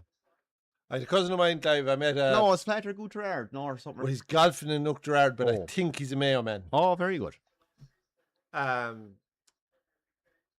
met, I was just dropped the young fella to training there Friday evening, and I met one of the lads outside the shop, and I was chatting away to him, and another guy I know who would be a best mate of a cousin of mine walked over, and he knew the other guy as well, like, so we were chatting away.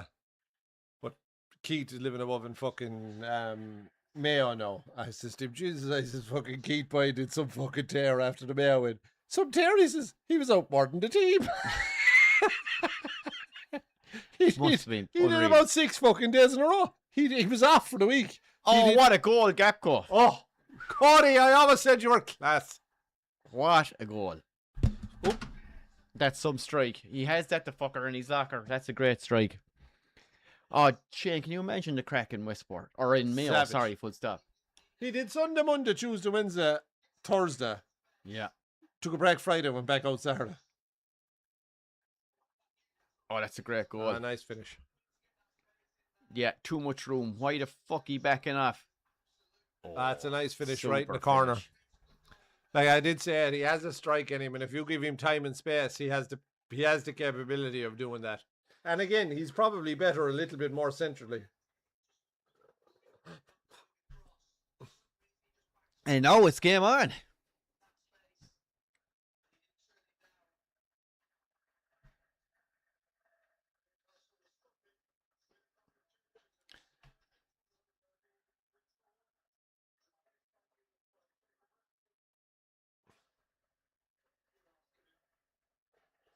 But I think the whole country were roaring for fucking Mayo, in fairness. It was something It was unreal.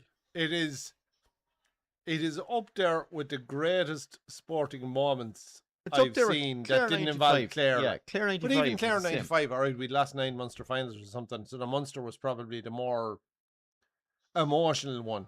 We weren't expecting to win the All-Ireland. 11 finals. It's insane. Yeah, yeah.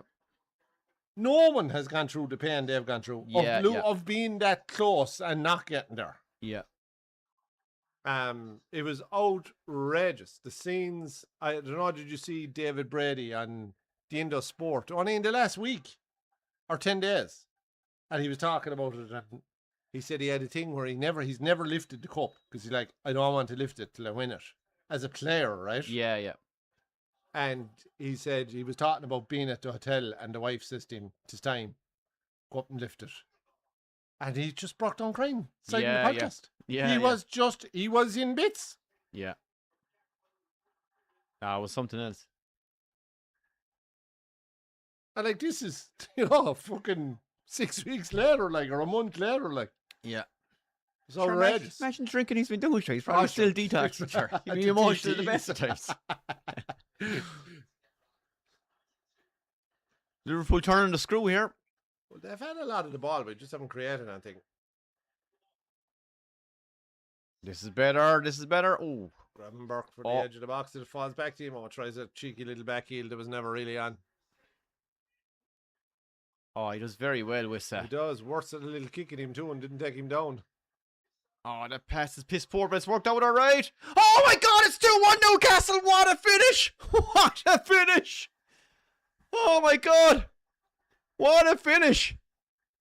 Just a beauty. Was it Wilcock, is it?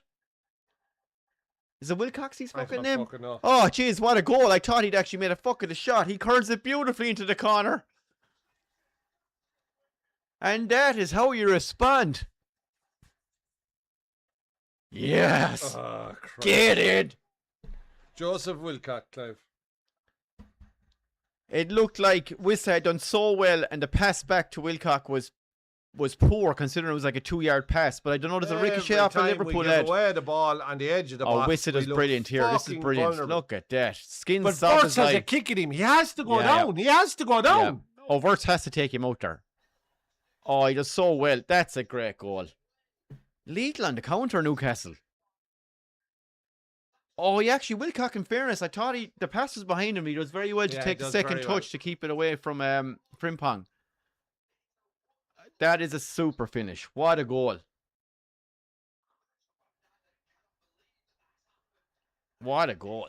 But that's where you have to foul the player on the counter. You have to take him out. Well, that's where Wirtz doesn't have the cop on or the fucking... But like, he's the fella that can take the yellow. Yeah. Do you know what I mean? Like, he's the one guy that can take the fucking yellow. He's not getting sent off, like. He's not tackling all day long, like. Brilliant goal. Where it looked like it was a chance for Liverpool. Oh, for fuck's sake. Oh, if there's an under 12, you'd fucking shoot him for fucking... Oh, Hall does very well. Rio has done nothing up against Hall. Hall has had him in his pocket all day.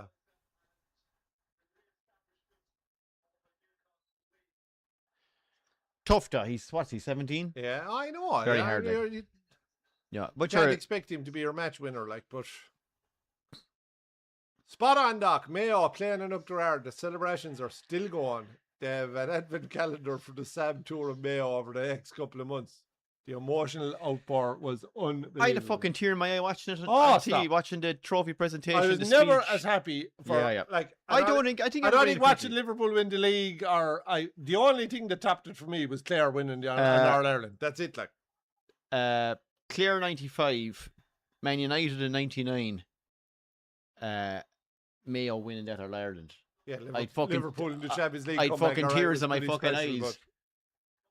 No, it was, and just, yeah. It, the Mayo story is a West of Ireland story. It's the story of immigration and poverty and bad land, and like it's the same fucking story. Like it's Donegal, Sligo, Leitrim, West Galway, Clare, West Limerick, Kerry. But Mayo, Gaelic football needed that win. It needed to fucking take it away up to the fucking northwest. Do you know what I mean? Not just Donegal, but take it up to fucking Mayo.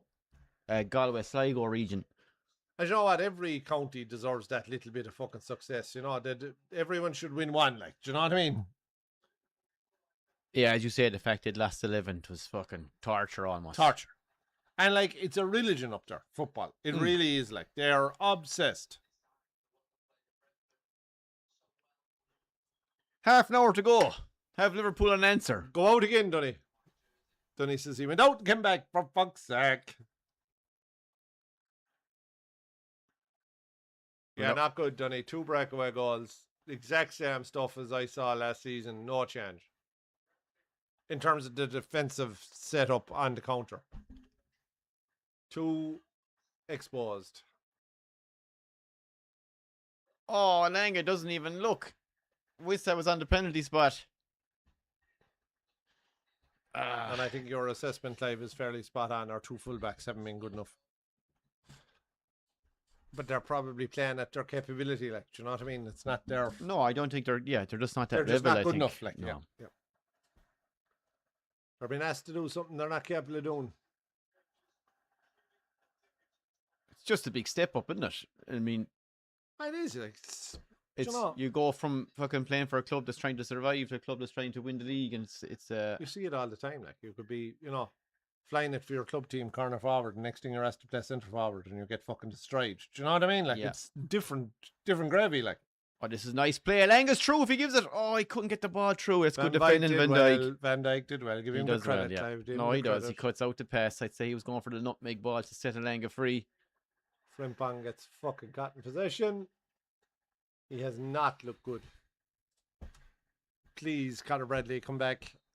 Sure, he could be another while. He had a horrific leg injury. Like. So with McAllister coming on, who's the other dude? Victor Moses. Oh, this is your new guy. Muniz or... What is he? He's a winger.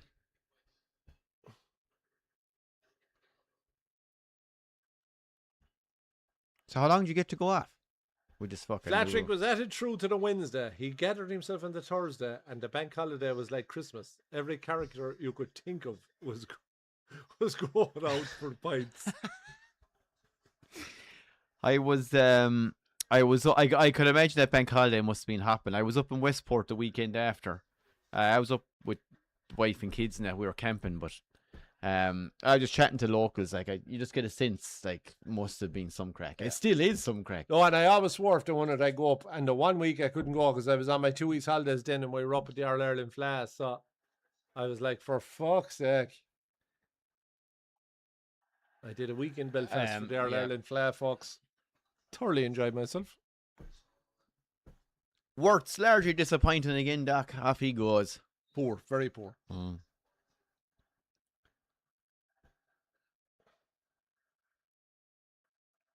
He played terrible, but he didn't create it. No, and as you say, he should have taken that fucking yellow all day long. 100%. And like, when you're not maybe contributing as much as you want to be offensively, that's the job you have to fucking do that day. Like, that's the day we need you now to fucking to dig in here. Like, well, it's that bit of cuteness. No, I got to take a yellow here. 100%. Butcher this content. And I'm not going to get sent off, so I take the yellow. Like, oh, nice touch. Great tackle. Oh, it might work out all right. The ref blew initially for the free kick. Look, he did, because it was a penalty if we fucking let it play advantage. So Liverpool rightly are having a pop at the ref here. Why didn't he allow advantage? No, he didn't. That one was a pen. Oh, I need to see that again because it looks like Hall clips the back of him. Oh, fucking he wins the ball there. No, that one's not. I thought it was Isaac hit it and he clipped Isaac's heel, but it wasn't. Harsh, looked like a great tackle. Considering he left the Gravenberch one go 20 minutes ago. Jacob Renzi gets a fucking yellow for what was a perfectly good tackle. Can Soboslai produce an Arsenal moment here? Come on, Dominic. Can he bend one? Keeper's nicely off his line there, isn't he?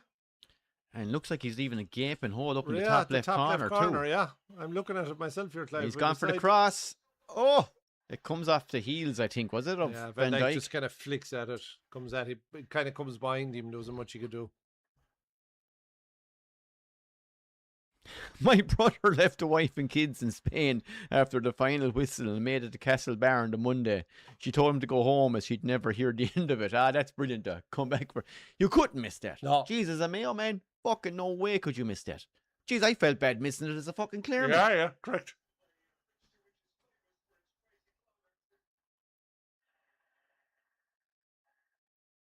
Oh, here we go. Gakpo's through. Come on, Cuddy. He's not going to be caught. Oh, that's great defending. He cuts had in. to cut in, though. He had to cut in. He should have trusted the left peg and gone for it. I think he had to hit it earlier, but yeah, he should have gone with his left peg. When he was gone in there, your man was getting the block all day. I think he had to cut in at that stage. But if he'd have hit it when he got inside the box, might be a different story. Oh, did that come off his own hand? No. Clean. Lively little fucker. And he is. Little barreler. Isak with a fucking air shot. Isak is showing nothing as well. No, I serious doubts about Isak, Doc. I think he just went through. I thought it was madness buying him. I think he just went through a purple patch at Newcastle, and he's the most overrated striker I think I've ever seen. And there isn't an ounce of physicality in him. He's God, fucking. No. He's a centre half's dream. Oh yeah, fucking gust of wind to knock him over. Like. Imagine a cross into that lad. You're the centre half going. Well, this is mine all day. You got showing for shark. Do you know what I have been impressed with? Wissa has been really good for Newcastle. Yeah. But he was a good player when he was with Brentford. No, he was. But they paid a lot of money to get him, considering he was 29, 30 last season. Like, but he's done very well today. And he's playing in that 10 role, and I think he's a better striker. Oh, this is a nice play, Lewis Hall. Oh, what a fucking miss from Wissa! We just blown him up. He's missed the sitter. Kelleher with the commentator's curse, folks. That was a game over. That was 3 points in the bag. That was a fucking tap-in. It was a tap-in. Liverpool were sliced open again. Sliced again. Elanga goes for the shot. Optimistic. Allison does well because an awkward one bouncing just in front of him. But what an opportunity. Wissa, what are you doing? Oh my God. What is he doing? He goes for a side foot finish and completely misses the ball. Has to score. Or at least touch the ball. Fucking hell, that's embarrassing. Yeah, I'd say it took you a few days to recover after that week, Flatrick. But you wouldn't want to recover either. You'd be already thinking the next night out. But like a win like that, keep you warm in winter and everything, like, you know, you wouldn't even need the fire on. You can just fucking sit. You'll have the freezing cold basket in the glory. Like. Yeah. You'll have tiny little parishes dotted all around Mayo, Doc. And next thing, did you hear the Sam Maguire's coming this weekend? Yeah. And every little town and every fucking it'll be wedding fucking and every hopping.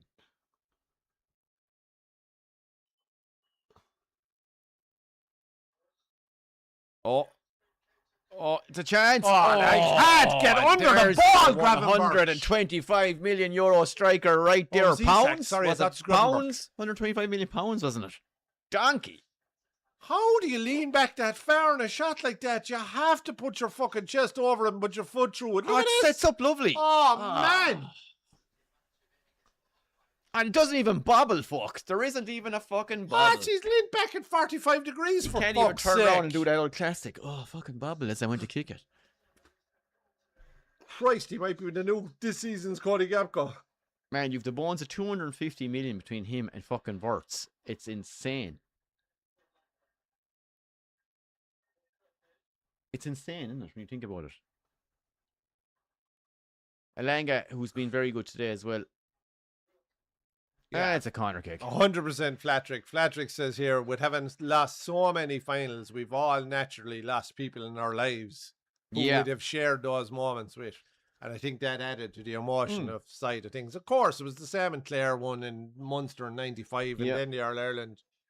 But I was everyone goes to think of the fella that isn't there, your grandfather, your uncle, your fucking whatever it might be, your best mate, whatever it is, depending on what age you are.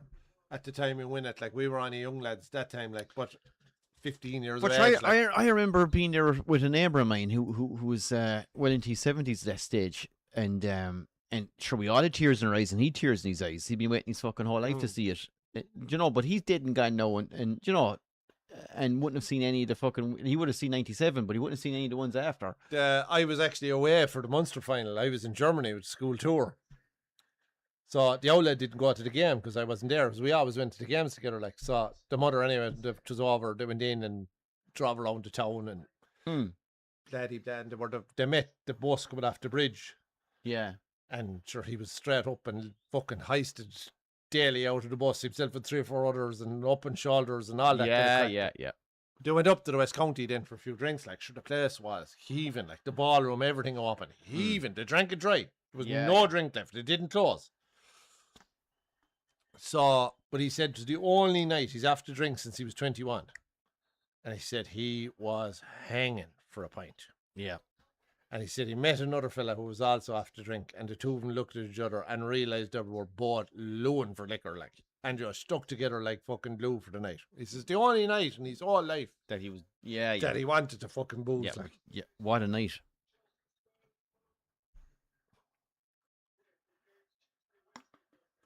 You're after reminding me of something there now when you said about liquor. So there is a Goal in the UK rings the police, right?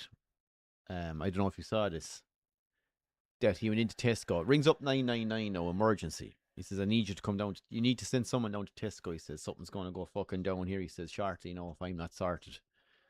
Everyone's going, the fuck you talking about? Is there someone hurt? Is there something that's happening? He says, no, but he says, someone might get hurt and blah, blah, blah, and all this shit. I walked into Tesco, he says, they had a deal on, he says, 6 cans of gin and tonic. And I bought the 6 cans, he says, and I cracked the first one open at home. I took a swig of it. I knew straight away, he says, something was wrong.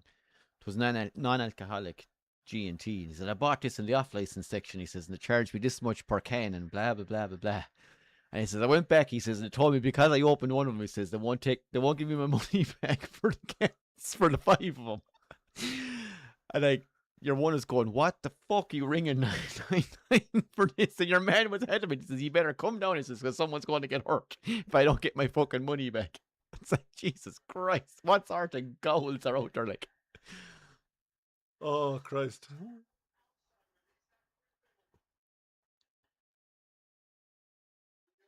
Oh. Ref has played advantage. Oh, the Kirk's cross is diabolical.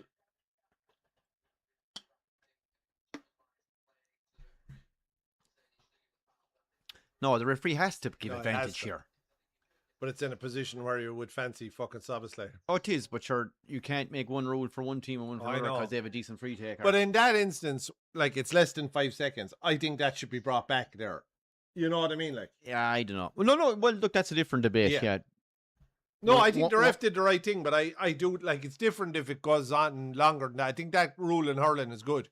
5 seconds, no advantage. Yeah. You're not waiting. It's not like rugby. You're not waiting 5 fucking minutes. Like, do you know what I mean? It was like trying to get onto the right peg. Nutmeg pass. It's cleared. Long way to go in this game yet. Newcastle look like they're camping. Oh, no. Talk away, Flatrick. Oh, no, Flatrick. Bring it on. It's all good.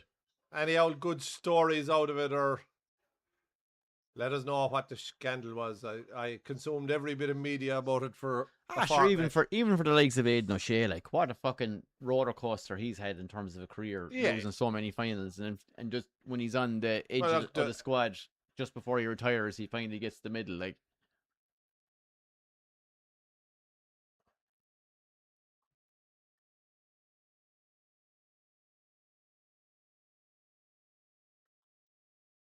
No, and some of the young fellas are unreal, like Byrne and fucking... Shame to lose McDonald gone off to Australia, but look, an opportunity at a professional career, it's very hard to some go on to say you won your Ireland, your one and only season, if that is his one and only season. Yeah. He could go away for 3 or 4 years and come back, like, sure, he won't come back a worse player. He could go away for 5 or 6 and come back. Yeah. Like. He'll still be super young, like. Yeah, she's only 18. Mm-hmm. I thought your man midfield was a colossus as well. Centre back was very good. That's some lovely players. And Kerry weren't at their best this year. There's no doubt. Like. No, they weren't. And the thing is, Murphy coming on is a useful player, in fairness to Newcastle. But it goes to show, like, Kerry not at their best were still better than everyone else, except Mayo. Well, the thing is, Kerry will bounce back. There was never going to be a guarantee that Mayo would, so it's brilliant that they got it. Yeah. And if they're going to win more, super, but at least to have it 100%. You can never take it away, Clive. No.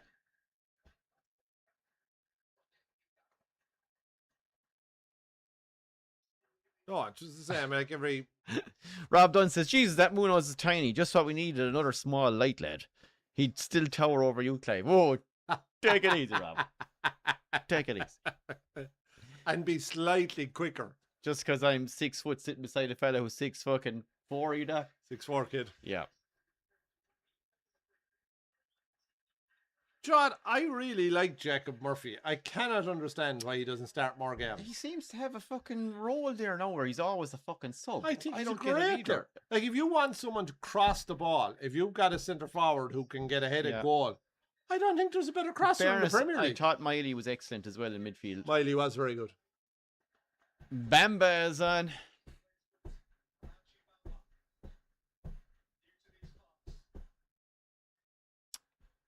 Yeah, two lads who went after very well, Alanga and Miley, in fairness. Lewis Hall to whip one in with the left peg. Could this be the nail in the coffin? Oh, that's a shit delivery. Shocking delivery from Lewis Hall. But again, Jacob Murphy, he's like someone to me now who should be playing with an Everton or a Palace or, you know, someone that's a bit more direct. You'd be thinking of Bournemouth or something. He'd play every fucking week. I think he's just a great, just an old school winger who crosses the ball. Oh, and he can get a goal too. Oh. Knocked on to Wissa, did his best. In fairness, it came at him like a fucking bullet. Van Dijk, in fairness, and it's often the case when you've been part of great sides and you're one of the last to go, he must be looking around going, fuck me, this 11 compared to what I was playing with 5 years ago, do you know, 4 years ago. You might chuck me out with a can there, Doc. I'll go one more, sure. Oh, sure. Since I'm like rejoicing in this Newcastle performance, because I have to, as a United fan who got humbled yesterday morning. It's all you have, Clive. It's all I have, Doc. All I've left is the bitterness to grab onto, Shane.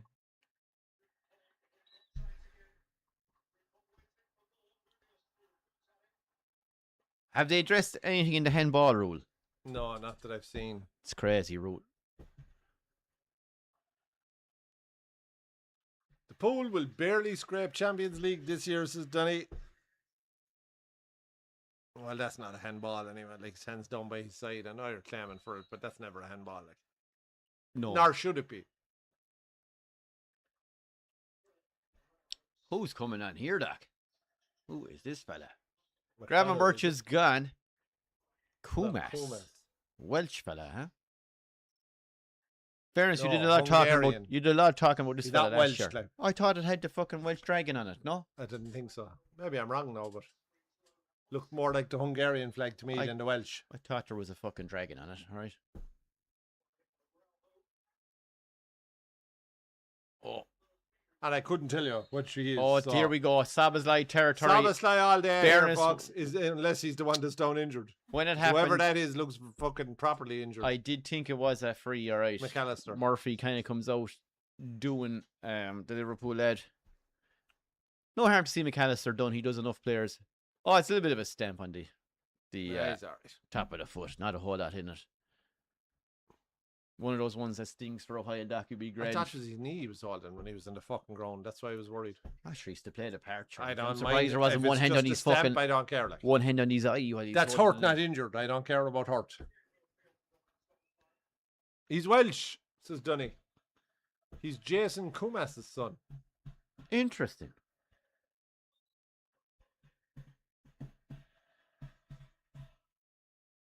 Szoboszlai with the opportunity here with 10 minutes to go plus injury time to make this 2-2. He is lethal at free kicks. He's had a couple of similar ranges where he's gone for the cross. He hasn't had any where he's had a crack, really. This is it. This is his distance. This is it. 10 minutes to go. I'd like it about 4 yards further in, but I think he'll hit the target. And it's hit the wall. Can't get it over the wall. Goalie debated whether to come or not. Cross hasn't been. Oh, we've got a free out for something.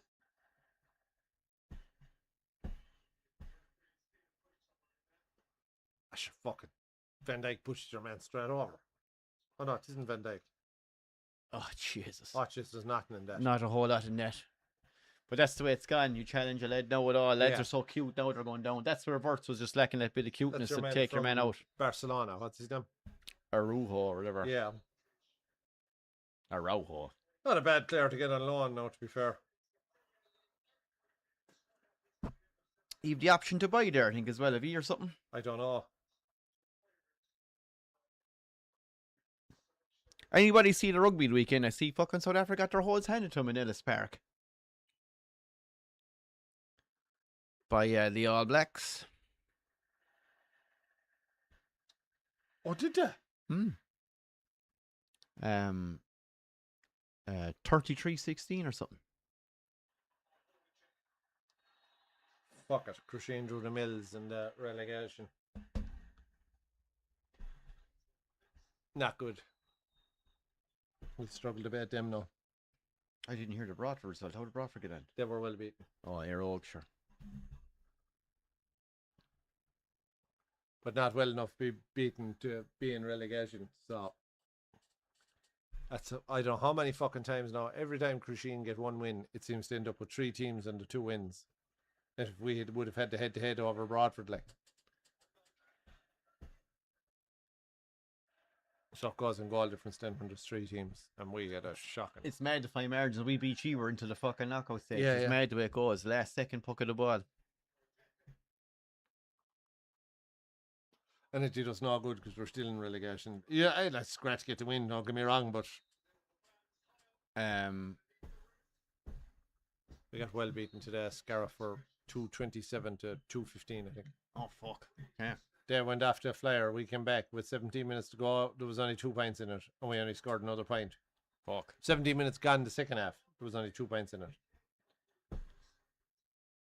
Oh, I wasn't at it. I didn't. Liverpool struggling here to break them down. I was following on Twitter. Jeez, Kenny Dalglish has gone fucking. Gone out looking in. He is the poor bugger.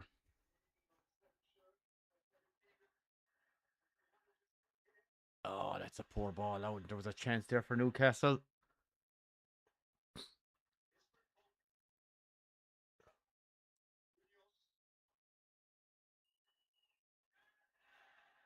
Corner, I'd say, yeah. Surely.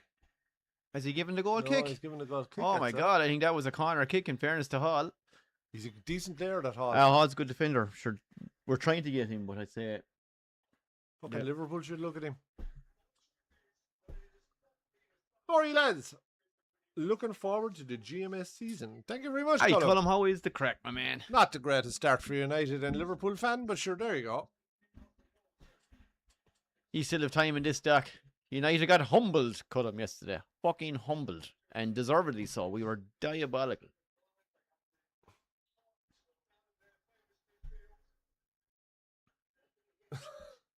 Tony says that Muniz looks like he should be under 12. He does look small, but he looks slightly rough, and he's fucking well built. He's like a modern day Shaqiri. Flatrick says, good move for Tri-Parrot. But he's have to make a signing like that work, so he'll get plenty of games in Champions League football. I think he'll... Flatrick, it's a great move. We were chatting about it earlier. It's a super move for him. Yeah, and it'll certainly keep my interest up in the... La Liga. In the La Liga, yeah. Colum, you're going to have to go to the Betis game when they come to the We new need camp. a man on the ground, Colum. We need a man on the ground. We need a We'll send you a GMS microphone. If you can get tickets, Colum, we'll join you at fucking the new camp to watch the Betis game. Yeah, no, great move. Great move. And at least Champions League nights midweek, Doc. Yeah. You'll be keeping an eye on how Betis are going. Yeah, if they got drawn against an old Premier League club, we could even cover one of those games, like, you know. Yeah. It'd be interesting to watch a full 90 minutes of him. I do think 17 million was great value. Bargain. And there was a sell-on clause there. Alkmaar made fuck all out of that deal, really. Oh. Isak's first shot at target. A looping header that my fucking nephew of 4 years of age would have caught. He probably would have been better off to leave it off. Who was behind him? Christ, he's been dreadful. He's been dreadful since like he's as 19. bad and all as Wirtz was. At least Wirtz was. Oh, that's great work, Chris. Oh, unlucky. Isak has nothing done. No. That Man United number 9 looked lively yesterday, said Cullum. He did cut him. Hopefully we never see him again, but unfortunately that will not be the case. Who's the number 9? Oh, sure. Rashford. Rashy, sure. Yeah. Any chance you take him back, Cullum, over there?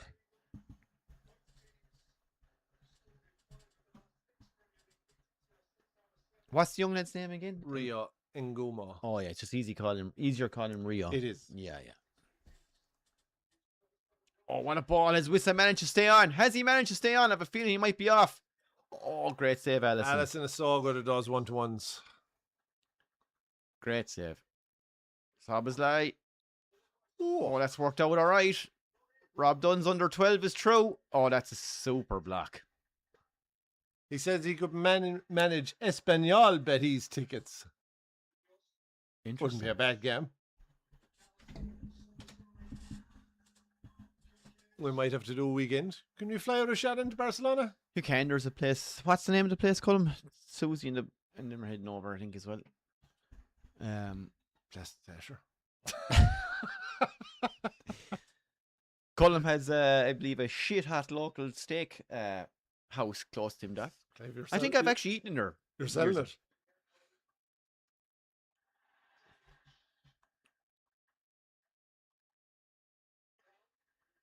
Yeah, Lewis Hall is a fine left back.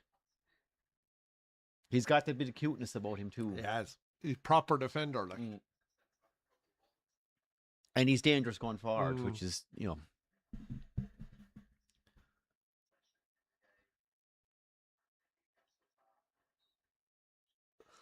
I must say I'm shocked by how well Newcastle have done, considering what has happened to them this summer. New manager, squad gutted. Like they have a reasonable enough squad. Like I said to you before the game, like I looked at the two substitutes bench, and the one that I wanted was the Newcastle one.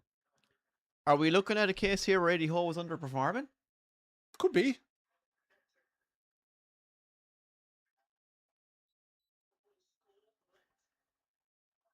Look at this, Doc. What a stat. First in terms of goals after the 85th minute. I am sure last season we scored 5 or 6 in the first 5 or 6 games in the 90-minute goals, like, so that's massively enough, fucking. That's enough to keep. It was massively weighted to our start of the season. That. Do you remember? Yeah, fucking vomit material. Yeah, it was brilliant. Fuck's sake. Every fucking game. We fucking 15 points after 5 games, and we didn't deserve to win one of the matches. Yeah, yeah. The boys are back in town, says Anita. Welcome back, Anita. How are you? Rice, says Cullum. I presume he's talking about the steakhouse. No, that's the airport, Doc. All right, sorry. I was thinking to the strategy name for steakhouse. Rice. Go and get your fucking rice. Worst name ever.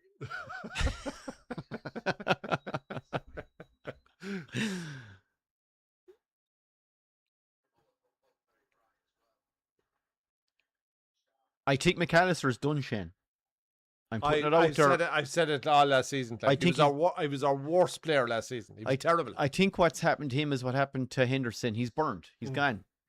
He's gone. I fully agree. And he was really good there for a few years, but he doesn't. But even for the Argentina and the World Cup, what a ball! Oh, he wasn't great. There. Like, no one took a gamble. What a fucking cross! Was that Murphy? It was. What a ball! He's a great winger. Like, who doesn't takes on his man, gets the cross in? What more do you want from your winger? Like, is that Wilcock? Why do you not run? Oh my God! What an opportunity! If he makes that run, which you have to anticipate, because Murphy is no risk to go with that ball. He has to swing across. He's looking at a tap in there, Wilcock. Fucking hell. Get up to fuck, says the ref. We'll see what at a time we are. I would be hoping for the 10 minutes that we had last season, but I'd say we'll get about 3. I have to make sure I get this name right now, Doc. Did you see Bobby Kamwa for Bristol Rovers versus our beloved Newport, Shane, where we stayed in before for the Rugby World Cup many, many years ago? Bristol Rovers. This guy used to play for Newport last season. No, I did not see it. So he signs for Bristol Rovers. He was getting fucking dogs abuse the whole game. Towards the end of the match anyway, edge of the box, does a double step over, curves one into the top corner.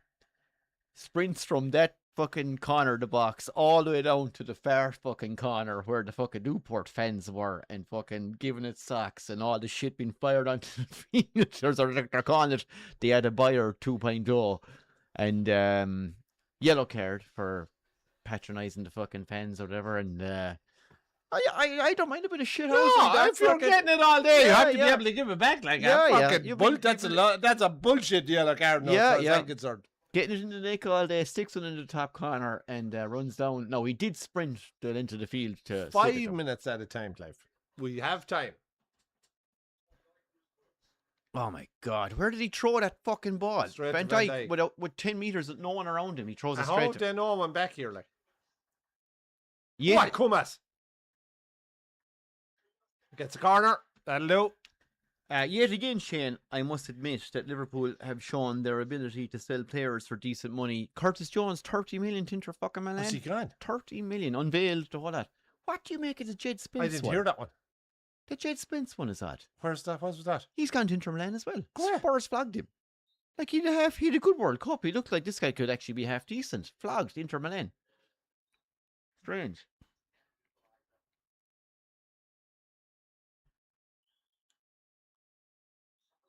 Oh, keeper does well.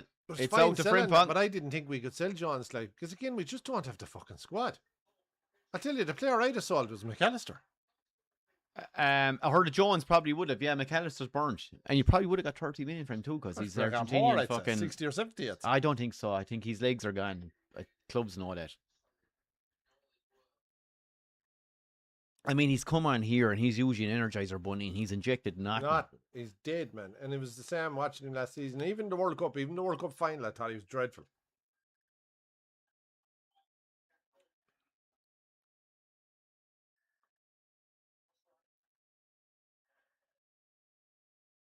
It's fucking sad when Cody Gapco is your most likely fucking scorer. Well, I was just going to say himself and Slobozlai, they're your two best they're strikers. The only two. They're your two best strikers of a ball. Gravenberch had a few strikes, but every one of them got blocked. That's great defending. That is great defending, and he's been brilliant all day. Gets his body into a... He's been brilliant all day. Barcelona Betis, the 27th of March, live. Oh. Flatrick says, Eddie Howe blew a pile of money at Newcastle and left him exactly the same league position he got him in. 260 mil last summer loan and wouldn't start any of them most of the time. But is he the one buying the players? I suppose that was the problem, wasn't it? Well, wasn't he fucking basically a Basil Fawlty one-man shoulder? He was fucking... Oh, he was chairman. Season. Yeah, he was doing the whole shebang. Won a trophy, but big time painted over the cracks. Although the club board was a mess. He had to get his uncle or nephew, not sure which, to do his scouting last summer. Yeah, no, like last summer was a shit show. Yeah, was it his brother? I'm not sure, yeah. Yeah. They basically abandoned ship and left him. I'd say it was a mercy kill for a finish. I'd say he couldn't wait to get the fuck out of the place. Quite possible.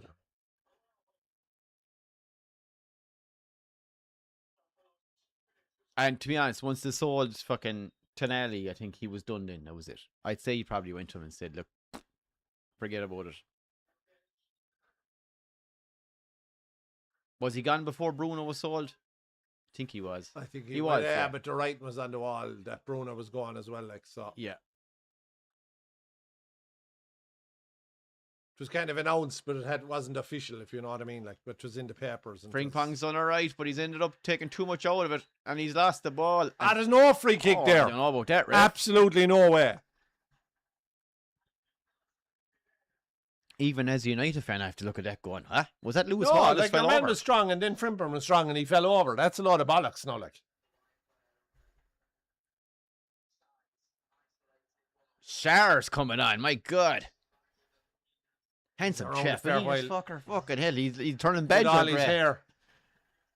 Wissa, who's been phenomenal, is coming off. He was the best player on the pitch. He's up there for man of the match. And should have had a tap in there about 15 minutes ago. When are we on again, Clive? Is the playoff next week for the golf? Well, we'll tell you now in 2 seconds, Flatrick. What a performance from Newcastle. What a performance. You rip the fucking spine out of your team and the squad comes together to put in a performance against what were considered league contenders. Yes, the Tour Championship is next week, Mystic, so I would think we will do that. But we'll have a look at the Premier League fixtures. Do you want to do Premier League next week? I don't mind which. We'll be on next weekend. Either do a Premier League or the golf, one of the two. Here we go. Don't! Penalty!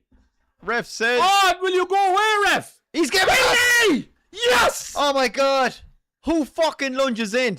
This has to be checked by VAR. Oh, this is vomit. The last minute goal curse comes back again. It looked like such a clumsy challenge. Ah, yeah, it's penalty. He does him on the tie. He does him with the knee. Yeah, does him with the knee and the tie. He does look at the left knee. Look. Lewis Hall, every day. that's stupid. You muppet. Even Gary Neville is saying it's a penalty. It's a penalty. The left knee goes out. It's fucking blatant. We don't deserve it, but we'll take it. Just to let you know, Shane, currently Man United are 17th in the table. John says he's going to go 2-2. Same as myself, John. The only difference is I said it at the start of the match. John going out on a limb. Wish I'd fucking back 2-2, John. No. Newcastle don't deserve this. Lewis Hall, you've been fucking brilliant the whole game. That was stupid. What harm? He's going out. He's going away from goal. Now, I get it. You're fucking worried that he's going to get the shot off into the far corner. Who's taking this even? So, Honestly? Gakpo? Isak? Oh, God. If Isak's taking this, I'll give the goalie a chance. Oh, it is too. I think he might be holding the ball to give it to someone else and taking all the abuse. Oh, he'll pass it on. Isak come. No, you're right. He will. He's going to pass it on to fucking Gakpo. Wait and see. Oh, Gakpo has it. No, Gakpo doesn't have it. Isak still has it. Gakpo's holding the fucking ball there. Is there not, two balls on the arm? He is. Look at his left arm. The ball is there. The ball is there with Gakpo, yeah. Szoboszlai is going to check it. He's just going to say, give me the fucking ball. Yeah, there you go. There we go. Finally, common sense prevails.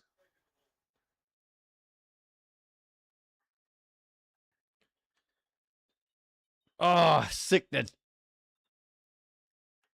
Not in yet, Doc. It's not in yet. His set pieces haven't been brilliant. Come on, Gordy. Come on, unless of course, Judd and the boys are 3 or 4 minutes ahead of us and they've already seen the goal go in. It's a long way to go to the States. Like the old signal, we're definitely ahead of Judd. The last kick of the game.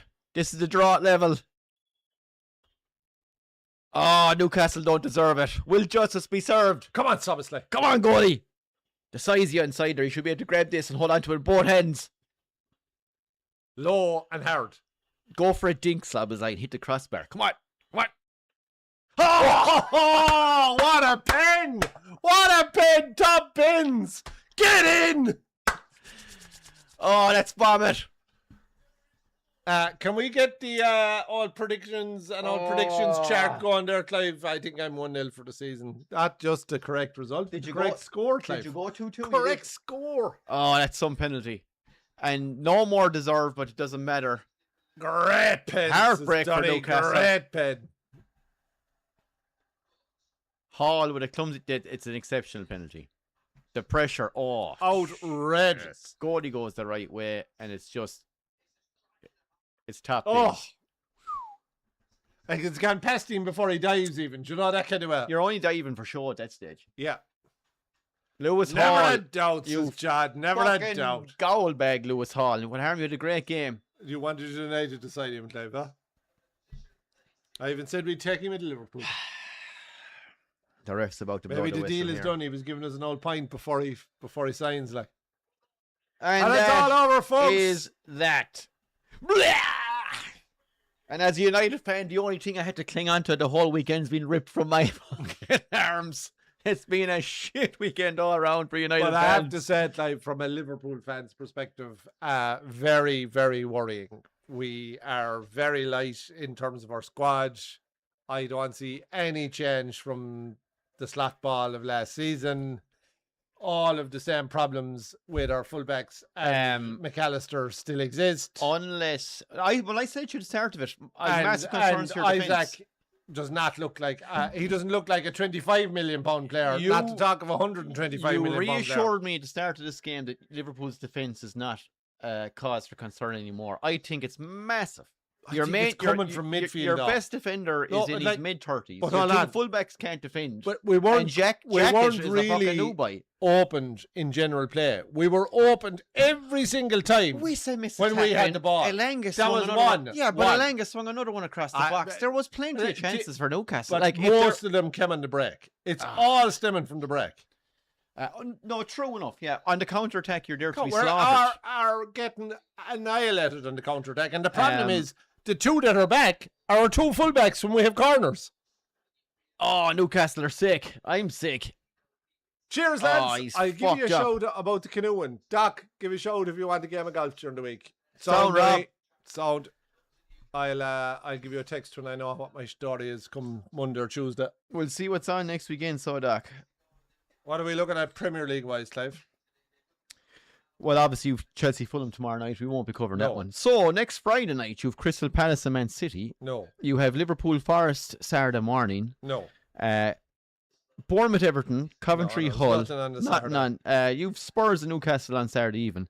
Chelsea Brighton, Leeds, Nothing on the Sunday Brentford. either. United Ipswich is on. Villa Arsenal on the Monday wouldn't be terrible. Villa Arsenal, yeah. And Arsenal are away to Villa. Yeah, you'd that's still- expect to it's bounce not back. It's not a great game. We'll do the golf. Yeah, Do the golf Sunday evening. might be the call. There's no game there jumping out. Ah, Lewis Hall, what the fuck? I might do the United game with Dave or something. Yeah, fine. Later. Yeah. We'll see. Yeah. Oh, God. Liverpool get out of jail. And 2-2 doesn't sound too bad. Ariola must be going to the board. Come on, lads. I need 4 or 5 players for the transfer window clauses. I'm not trying to be smart or dramatic.